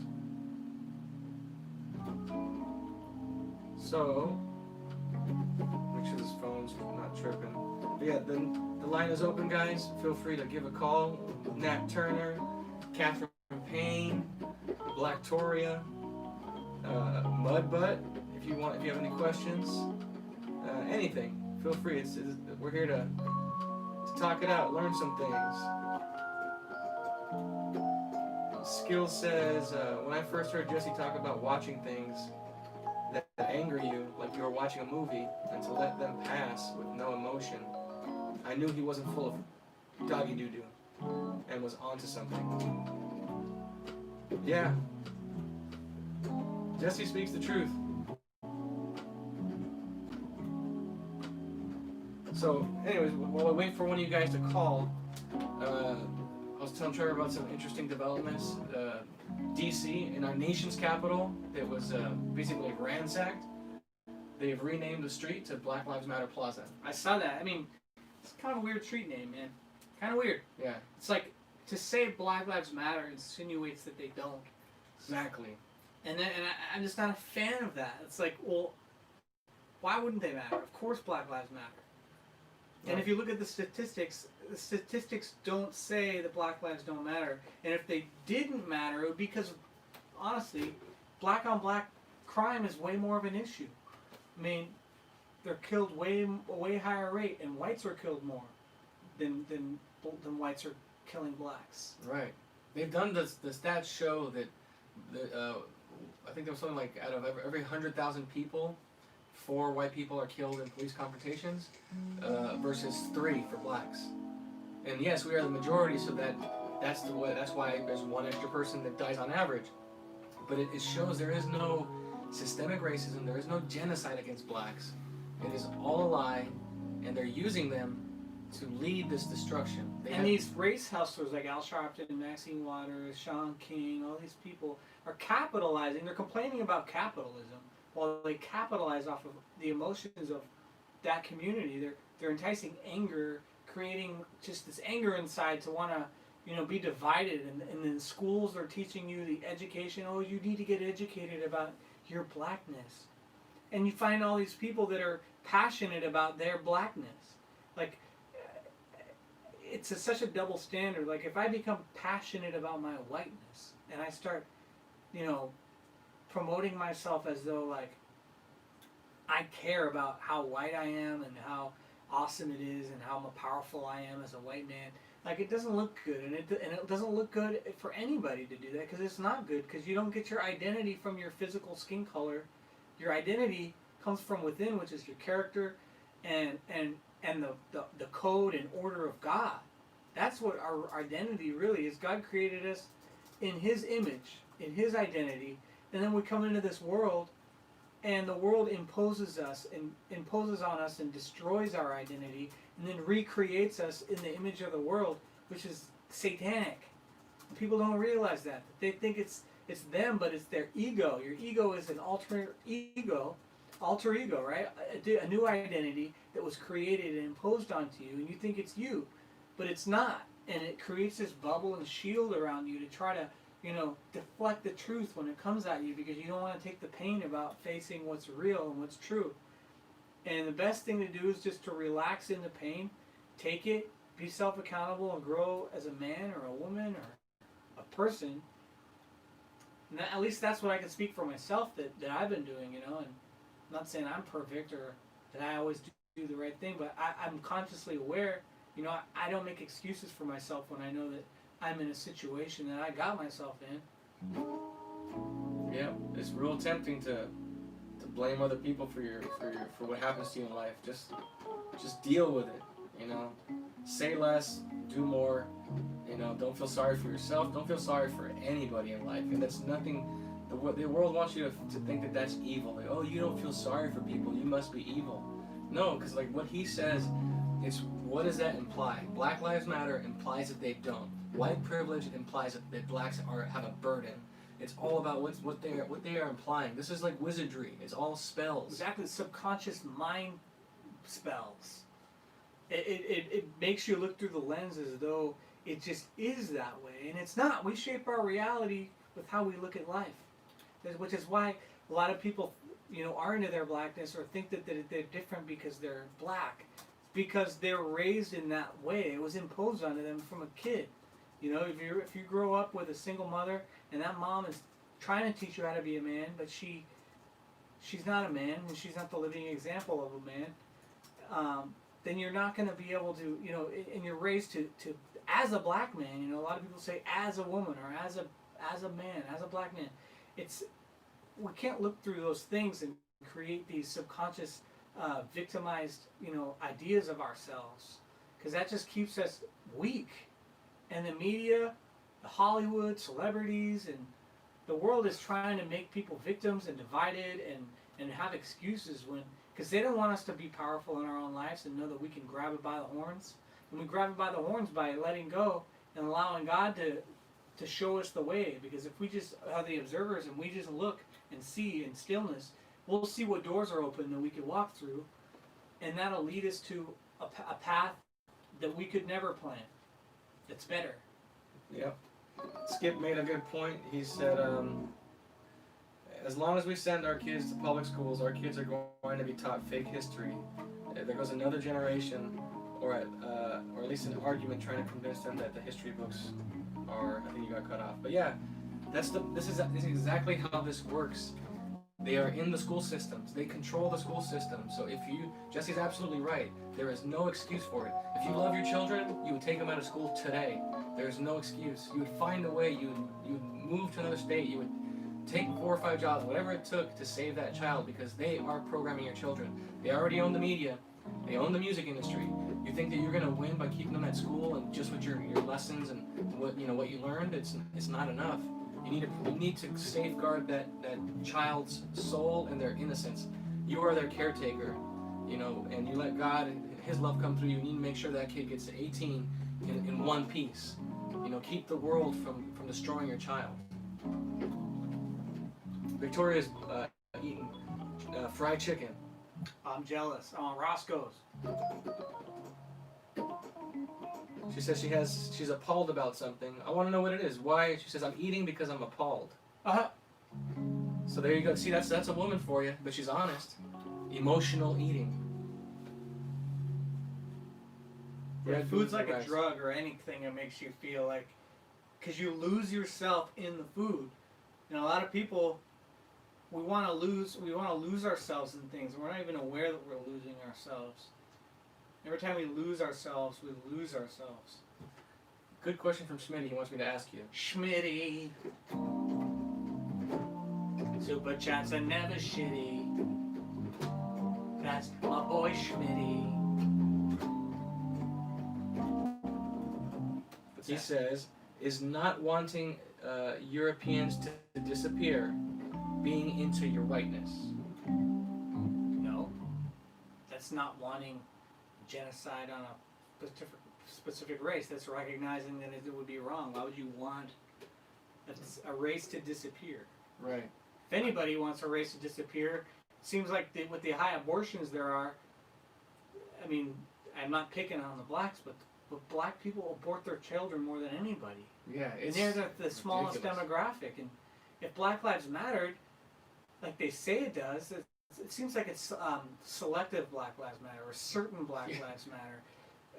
You know, it's like, yeah, and I'm not trolling off into going into that, but it's like, you know, all lives matter, and I know that people take that as like an offensive thing because it's like, oh, that's like saying that my house, my house is on fire, and you're like, well, what about my house? Well, that's not accurate because if you just look at the statistics. But yeah, no, I don't think that's wrong. Yeah. To say that a specific race should not be genocided. Yeah, I completely agree. I go hard on that subject in my personal social media accounts because it's not that I'm into it. I'm mixed, but they need to wake up because they are being targeted. Black Lives Matter. Bill him. They matter so much. Oh my Can I God, get you some guys. fried chicken matters? That's why they matter now because she's eating fried chicken. Listen, I had to call in and set the record straight. Starving. Oh, You better be using some good hot sauce. Okay, I'm appalled. All right. So, this might be emotional eating. I'm not even going to front because, but I was about to order some Uber Eats, you guys, while I'm sitting here watching you guys. I'm starving. And, oh my God, have you guys, actually seen what they have on the very first page, the landing page? Was it Black Lives Matter? It might as well say that. It says, support black businesses. Support black-owned restaurants is what it says. And it says you get free delivery. What? Are you kidding me right You now? notice the Democrats and the liberals are always trying to seduce people with free stuff. Oh my God. How do you even determine if it is a black-owned business? I mean, isn't that racist to want to do business with something strictly because of the race? Like, didn't you want to do business with someone because they offered good business and a product that you wanted as a Right. person? You're like, wow, that's great. I'm going to try that. I'll do that. Like, it's like, nah, the food looks like crap, but it's a black business, so we'll get it. It's like during the riots, you've seen those images of people spray painting and putting signs up saying Jewish owned or black owned. That very act shows that That's racist. they want to go. They're saying basically it's okay to attack white businesses. That's who you should target, and no one's talking about that. It's like, oh, if it's a black-owned business, leave it alone. Destroy all the other ones. Listen, that's why I'm tripping out right now. As soon as I saw that, I literally totally made up a story, admittedly. But I said, if that said support white-owned restaurants, Uber would get sued so fast. Right. Oh my God. Why is this okay and why is nobody saying anything? Because we have a privilege. Our privilege is that we're not allowed to speak up and say anything. Man. So as soon as I saw that, I said, you know what? Let me go over here and try Grubhub instead and see what they got going on. But nothing there. Grubhub looks like they're keeping their hands out of it, which is good. So anyway, I pan-fried some chicken. I didn't fry it. It didn't have batter. Didn't have any of that stuff. Disrespectful. And I had broccoli. Thank you. I had broccoli as well. So I need to call in and clarify. But that's why. So it steered me to go cook my own dinner, which is good. Saved a couple dollars, It's all good. But yeah, I just had to say that. And back over to the black-owned business. Dude, when I went out today driving around Pasadena, once again, my sensibilities were just offended all day today. No matter where I looked, no matter where I turned, it's just too much, And seeing these businesses, everything's boarded up, whether they're open or not, whether they were looted or not, everybody's just boarded up. So LA just looks like one big plywood mess just everywhere, right? These businesses, like what you guys were talking about earlier, that either have Black Lives Matter handwritten in their window or black-owned or something like that, it's offensive because they're pandering now. They probably, on the whole, don't even get black patrons like that. You know what I'm saying? It's these places that we know I'm not gonna say we know for sure. I'm just gonna say it feels a little phony, and it feels like they're just trying to protect the business. A little. I'm just saying, because I know I'm not supposed to, judge and say that that's what they're doing. But it's like, come on, guys. You're not judging, though. That's like not. They're totally. That's not judging, though. Judging is like you don't feel any kind of way, but you can recognize that it's wrong. Like there's. That's the thing is that I'm blown away about how many people are like I didn't really think that it was this bad, and it's bringing one positive thing though is that once you hit the bottom, the only place to go is up, and hopefully maybe the bottom was a lot lower than I think, but it just seems like I hope this all turns around. If not, we're all screwed. We are, and that's what's happening for me every time I come out of my apartment now. I see it, and it is getting worse. Like, people think because we're not seeing as much violence anymore, like they're under the assumption that it's not getting worse. But it is getting worse. You don't have to use physical violence for things to go to hell. And you know the thing is like whatever happens to one company, one person, one officer, whatever it is, it happens to all of us. Like, so then by them saying that it's okay to promote only black businesses, support them. That means that later down the line, it's okay to do that with someone else. Like it affects everybody, and we want equality, and we want it to be fair for everybody. And so that only sets us up to have that kind of mentality, and that kind of mentality is not right. It's not. And it's so crazy, dude. Like, when I came downstairs today, because, the building that I live in, from the people that I know, because obviously I don't know everybody in the building, but the ones that I do, they're, either doing something that's in the industry. They either want to be actors or comedians or post-production, whatever they do, right? I went downstairs, just to get to my car, and there's like a gaggle of them just in the lobby. Just, oh my God, I want to go to the march so bad. Oh God, I can't believe what's happening right now. It's so unfair. And here comes my black ass, coming through the lobby. Hey guys, what's up? Just going to take my safety cert from a firearm. See ya. It's like, how did the world get so mixed up and swapped like that? Like, how?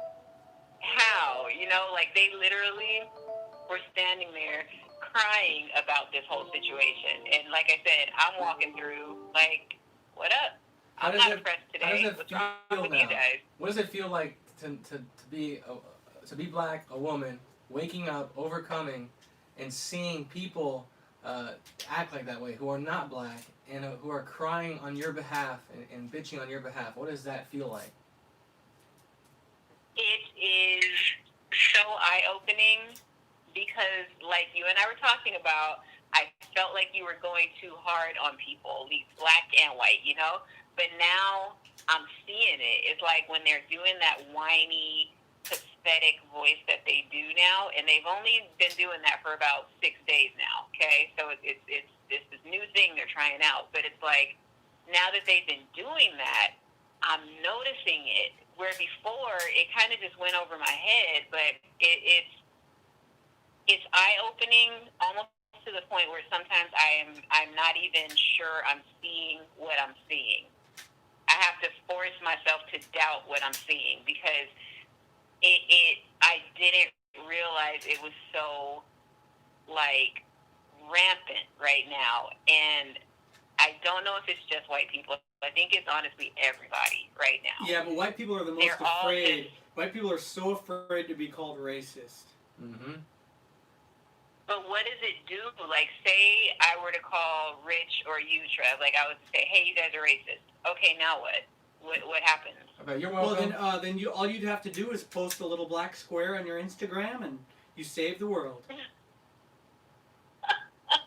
That's what I'm saying, you guys. I don't know what happens after this. It's like, what are these white people scared of? It's like, well, it can only last.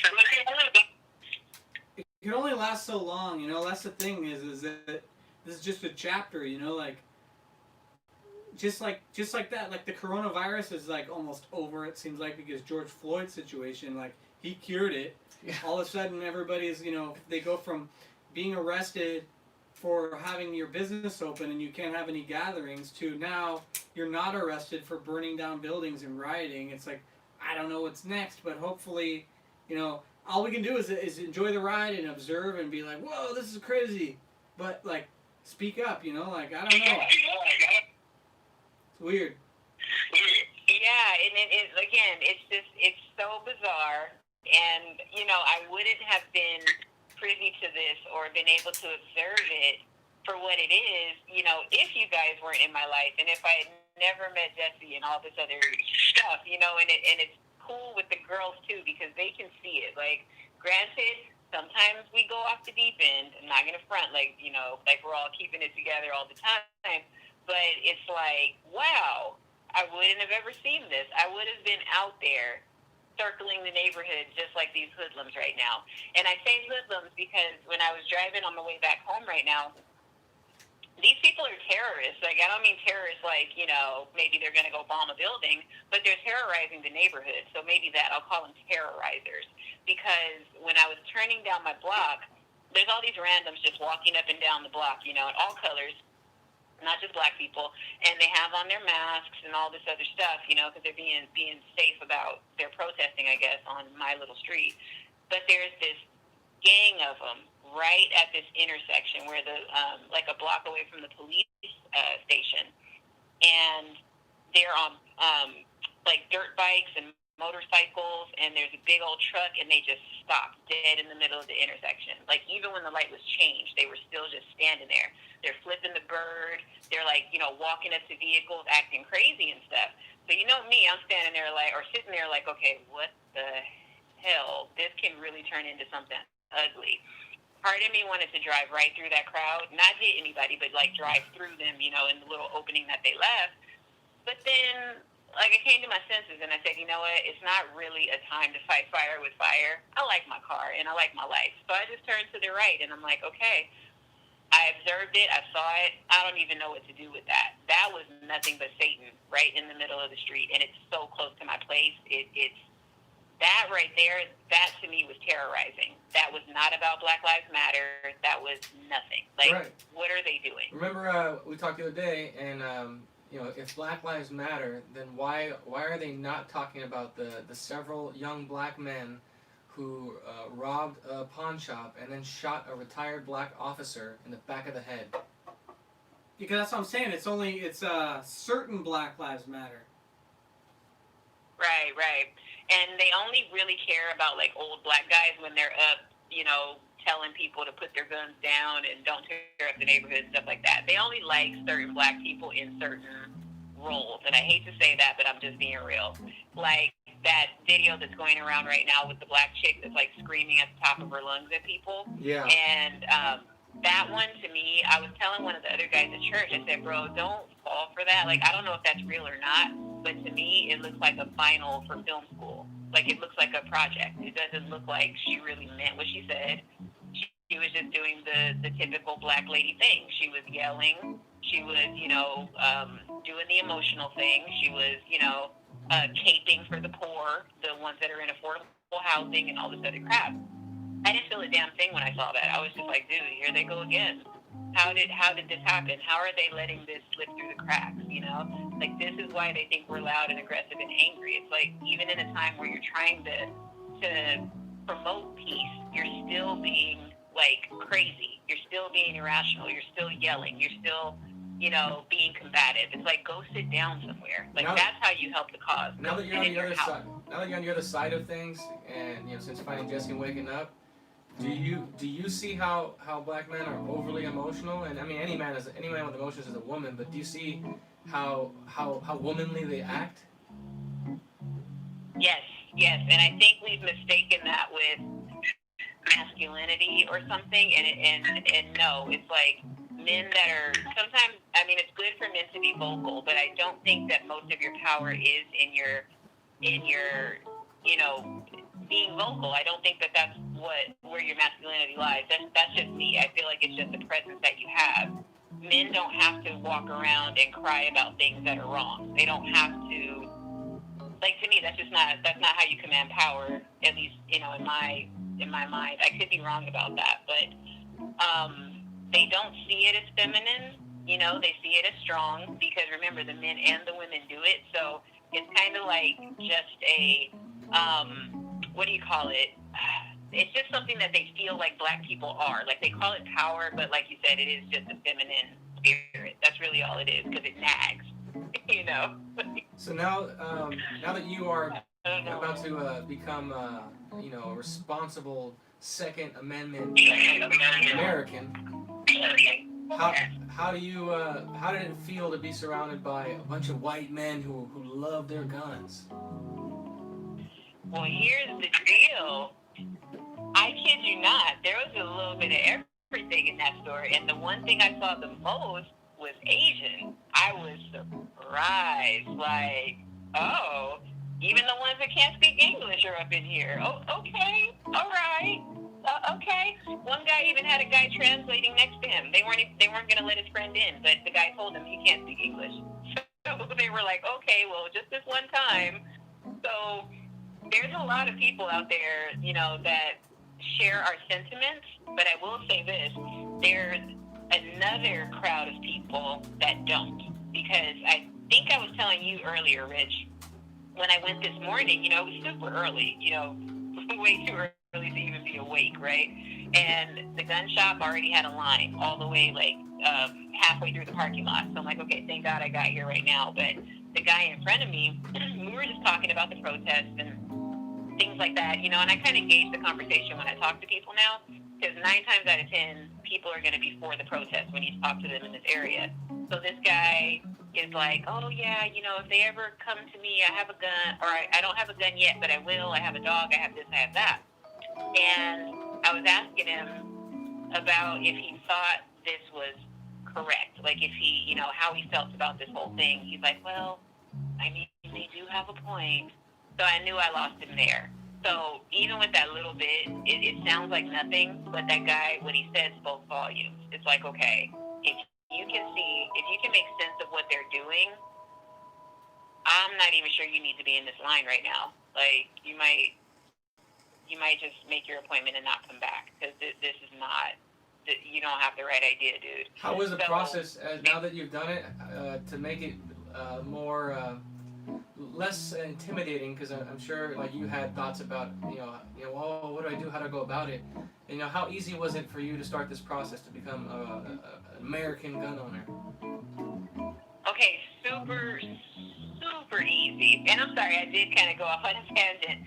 It was a super easy process. It's like the manual is like 50 pages maybe, and all I did was I, stood in line, made my appointment, came home, read the book real quick, and then, studied it a little bit in the car before I went to take my test, and that was it. It's like, if you just take a deep breath and use common sense, but you also have to use a little California common sense, then yeah, it works out. And I missed one, and it was the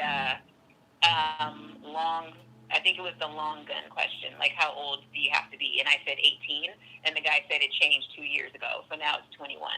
So that's the only one that I missed. What did you need to make the purchase? What documents do you need to provide? As far as with me, I needed my California ID. There's a different set of rules if you have a real ID or if you have federal restrictions or whatever. But for me, all I needed was my photo ID, and they let me take the test, and that was pretty much it. They said that they're not going to verify the residential stuff, like, with the utility bill and all that, until I come back to actually purchase the firearm. So if you're going to go, I would say take your photo ID. If you have a real ID, even better. If you have a regular license or ID, that's okay too. But if your address doesn't match, bring a utility bill just in case. If you have federal restrictions on your photo ID or your license or whatever, you need to bring a birth certificate or a passport. Why didn't you make the purchase today? Well, that's an interesting situation because I got the results 10 minutes before they closed. And they were very serious about closing. So they were not going to sit there and stay with people tonight.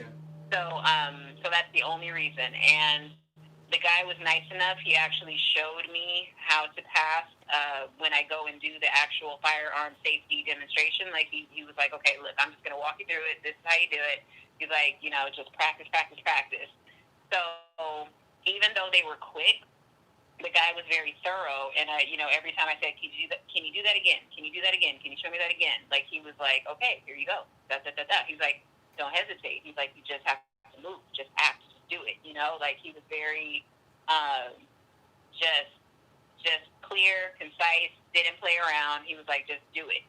Like don't doubt yourself, just do it. I'm like, "Oh, okay, I like that." Like he's not coddling me right now. I like that. It's good. Was it pretty accurate when I told you to treat it like what you think the military would be like? Yes, sir. No, sir. Thank you, sir. Well, pretty much. And the interesting thing too is that aside from that, I was listening to how other people were talking too, and I see that everybody behind the counter does have a different personality. Because there was the cool white guy in the corner with ponytail, probably wasn't a California boy, you can kind of tell, and he was just very thorough. And he had a more slow approach, The guy I had, like I said, he was just quick fire, rapid fire. He was like, da, da, da, da, but he was a little younger, so maybe that could have something to do with it. There was 2 Asian guys behind the counter, super quick, super nice, but everybody just has a different vibe. And then there's like chicks in there, all kinds of stuff. It's just different people. So yeah, it was like some people did seem more militant, and then some people were just more laid back, but still on point. You know what I mean? Like, you don't feel like you can go in there and play with them. Like, you can joke with them, but they're not going to let you play around. Yeah.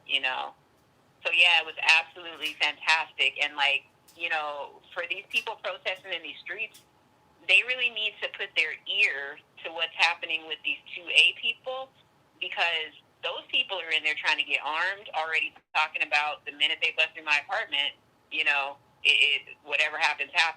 Like this guy was getting some kind of rifle or something, and he was literally talking about bugging out, talking about, okay, what gun can I use to shoot somebody the easiest with if they try to come after my family, all kinds of stuff. Like, these people are not kidding. These protesters need to get real. They need to really get real. Right. I mean, that's the thing that it's going to be a hard lesson for these rioters if they do try to go to the suburbs and attack white people, because most white Americans on average are gun owners, and they're not afraid to use it. And it doesn't mean no one wants violence, but you're not going to stand by and let someone destroy your home and put the lives of your children or your wife at risk. Yeah, and when you really think about it, like what recourse do you really have if someone comes into your place? Like I said, the way our apartment here is structured, if you make it to this floor and you don't live here and you actually broke into this place, you're coming up here on a mission. Like, you're not going to leave empty-handed. That's not your goal. While I don't know what you're here for, I know you're not here to bring me Christmas presents. I know that's not why you're knocking down my door. You know what I'm saying?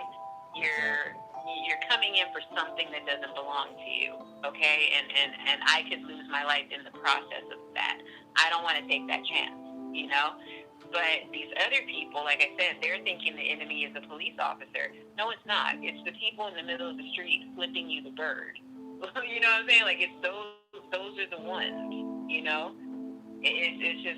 It's insane to me. But yeah, these people in the gun shop, they were on the same page, As soon as, I started talking about how I didn't agree with what was happening, they were totally in agreement. And like I said, there was Hispanics, whites, everything in there. They all agreed. They said the same thing. You know what I mean? Like, get armed. It's a great idea. You should have done it sooner, but at least you're here today. Exactly. That was the sentiment in that store. And I'm happy I was exposed to it, and I'm glad that I finally took the plunge and did it, And if I had more time, I would have absolutely made a purchase today. Good. Well, now you've passed the test.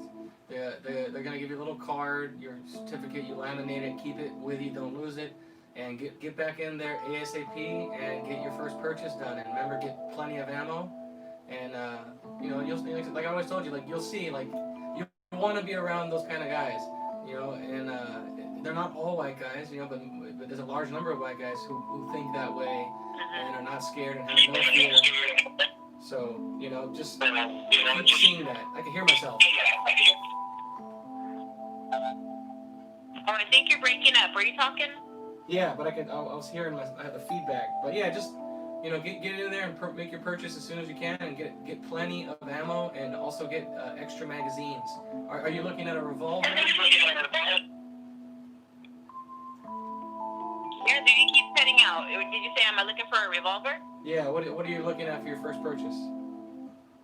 Well, for the first purchase, I was kind of torn between the revolver and the 9mm. I'm thinking I want to go with the 9mm. Like, I understand the simplicity of a revolver, but the gun that I really am being, like, pushed in, like, just kind of like, okay, I want that gun. It's got to be a 9mm of some sort. But you're black. You should get a Glock. Well, yeah. See, now you're gonna laugh because there was a Glock that I was actually looking at, but this particular store is running out. So he was like, okay, well, this is the only Glock that I have, so if you're not comfortable with it, he's like, you might want to wait, or you might just want to try a different store. I'm like, okay, that's an option too, because he let me like kind of stand there and mess around with a couple guns for a minute. And I'm like, okay, I think the 9mm is going to be it. And there actually is somebody that we know that had a gun that I was in love with when we went shooting. Yeah. And I'm going to ask him about it tomorrow because I got to know what kind of gun that is. Good.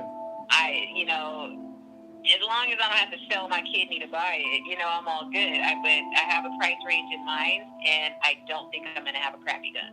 I'll just say that. No, good quality. These are investments that last you a lifetime. And you just gotta go for it. Like, it may seem like a lot of money at first, but this is not, some movie ticket fee. This is not a day at the park. This is something that you will keep and you can pass on to your children, and it can defend you until you're old and gray. Yep, it will, and I mean that's such a small investment. You know what I mean? That can be, like you said, it's gonna last a lifetime. It can be passed down. God willing, I'll have children and be able to pass something like that down to them, I was talking to my brother the other day, and he's like, oh my God, I'm deathly afraid of guns. Dude, oh my God, like, brother, we gotta have a conversation. I'm like, we gotta chat about this. So I'm gonna see him this week, and if it comes up naturally, we'll talk about it. But he's about to get married this week and everything, and I'm like, dude, you cannot be somebody's husband and be afraid of guns.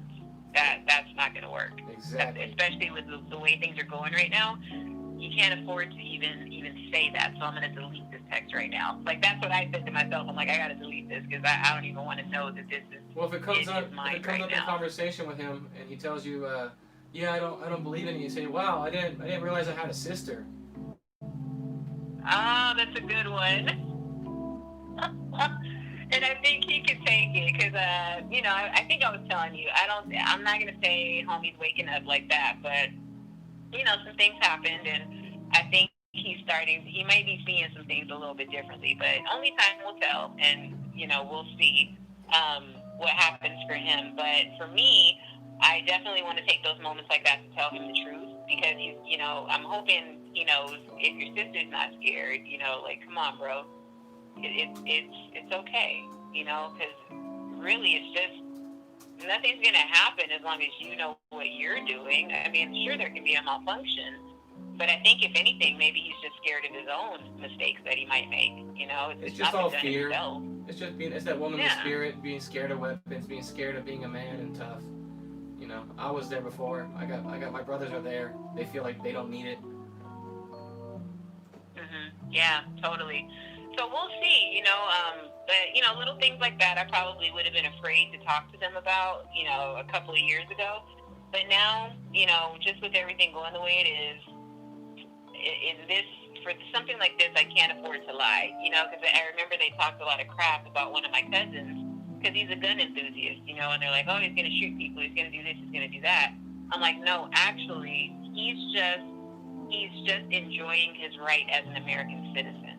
You know, he's actually, you know, he's immersing himself in something that is his right. You know, what are you guys doing? You know, like just let him do his thing. If he shoots up the mall, hey, he shoots up the mall. But but you can't say the dude's crazy because he owns guns. That's just nuts to me. Like that, it just doesn't make sense. And that's how backwards we are now. You know, to where if you have a gun, which is your right, people think you're crazy.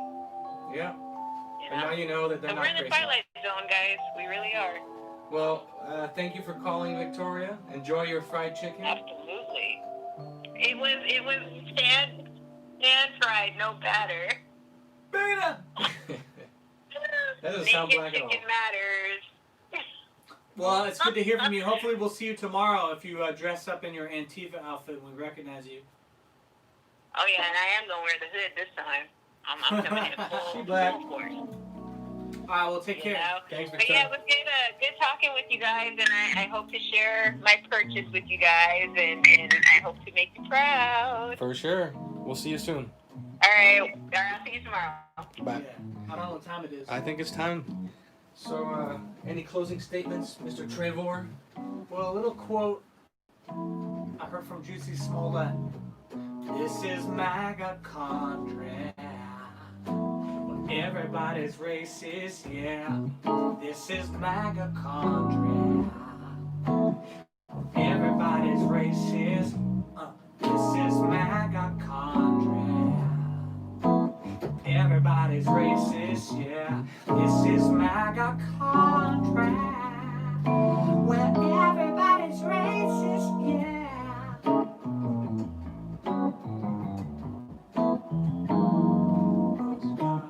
Pros and cons, the world thinks that was really your mom. Thanks for hanging out, guys.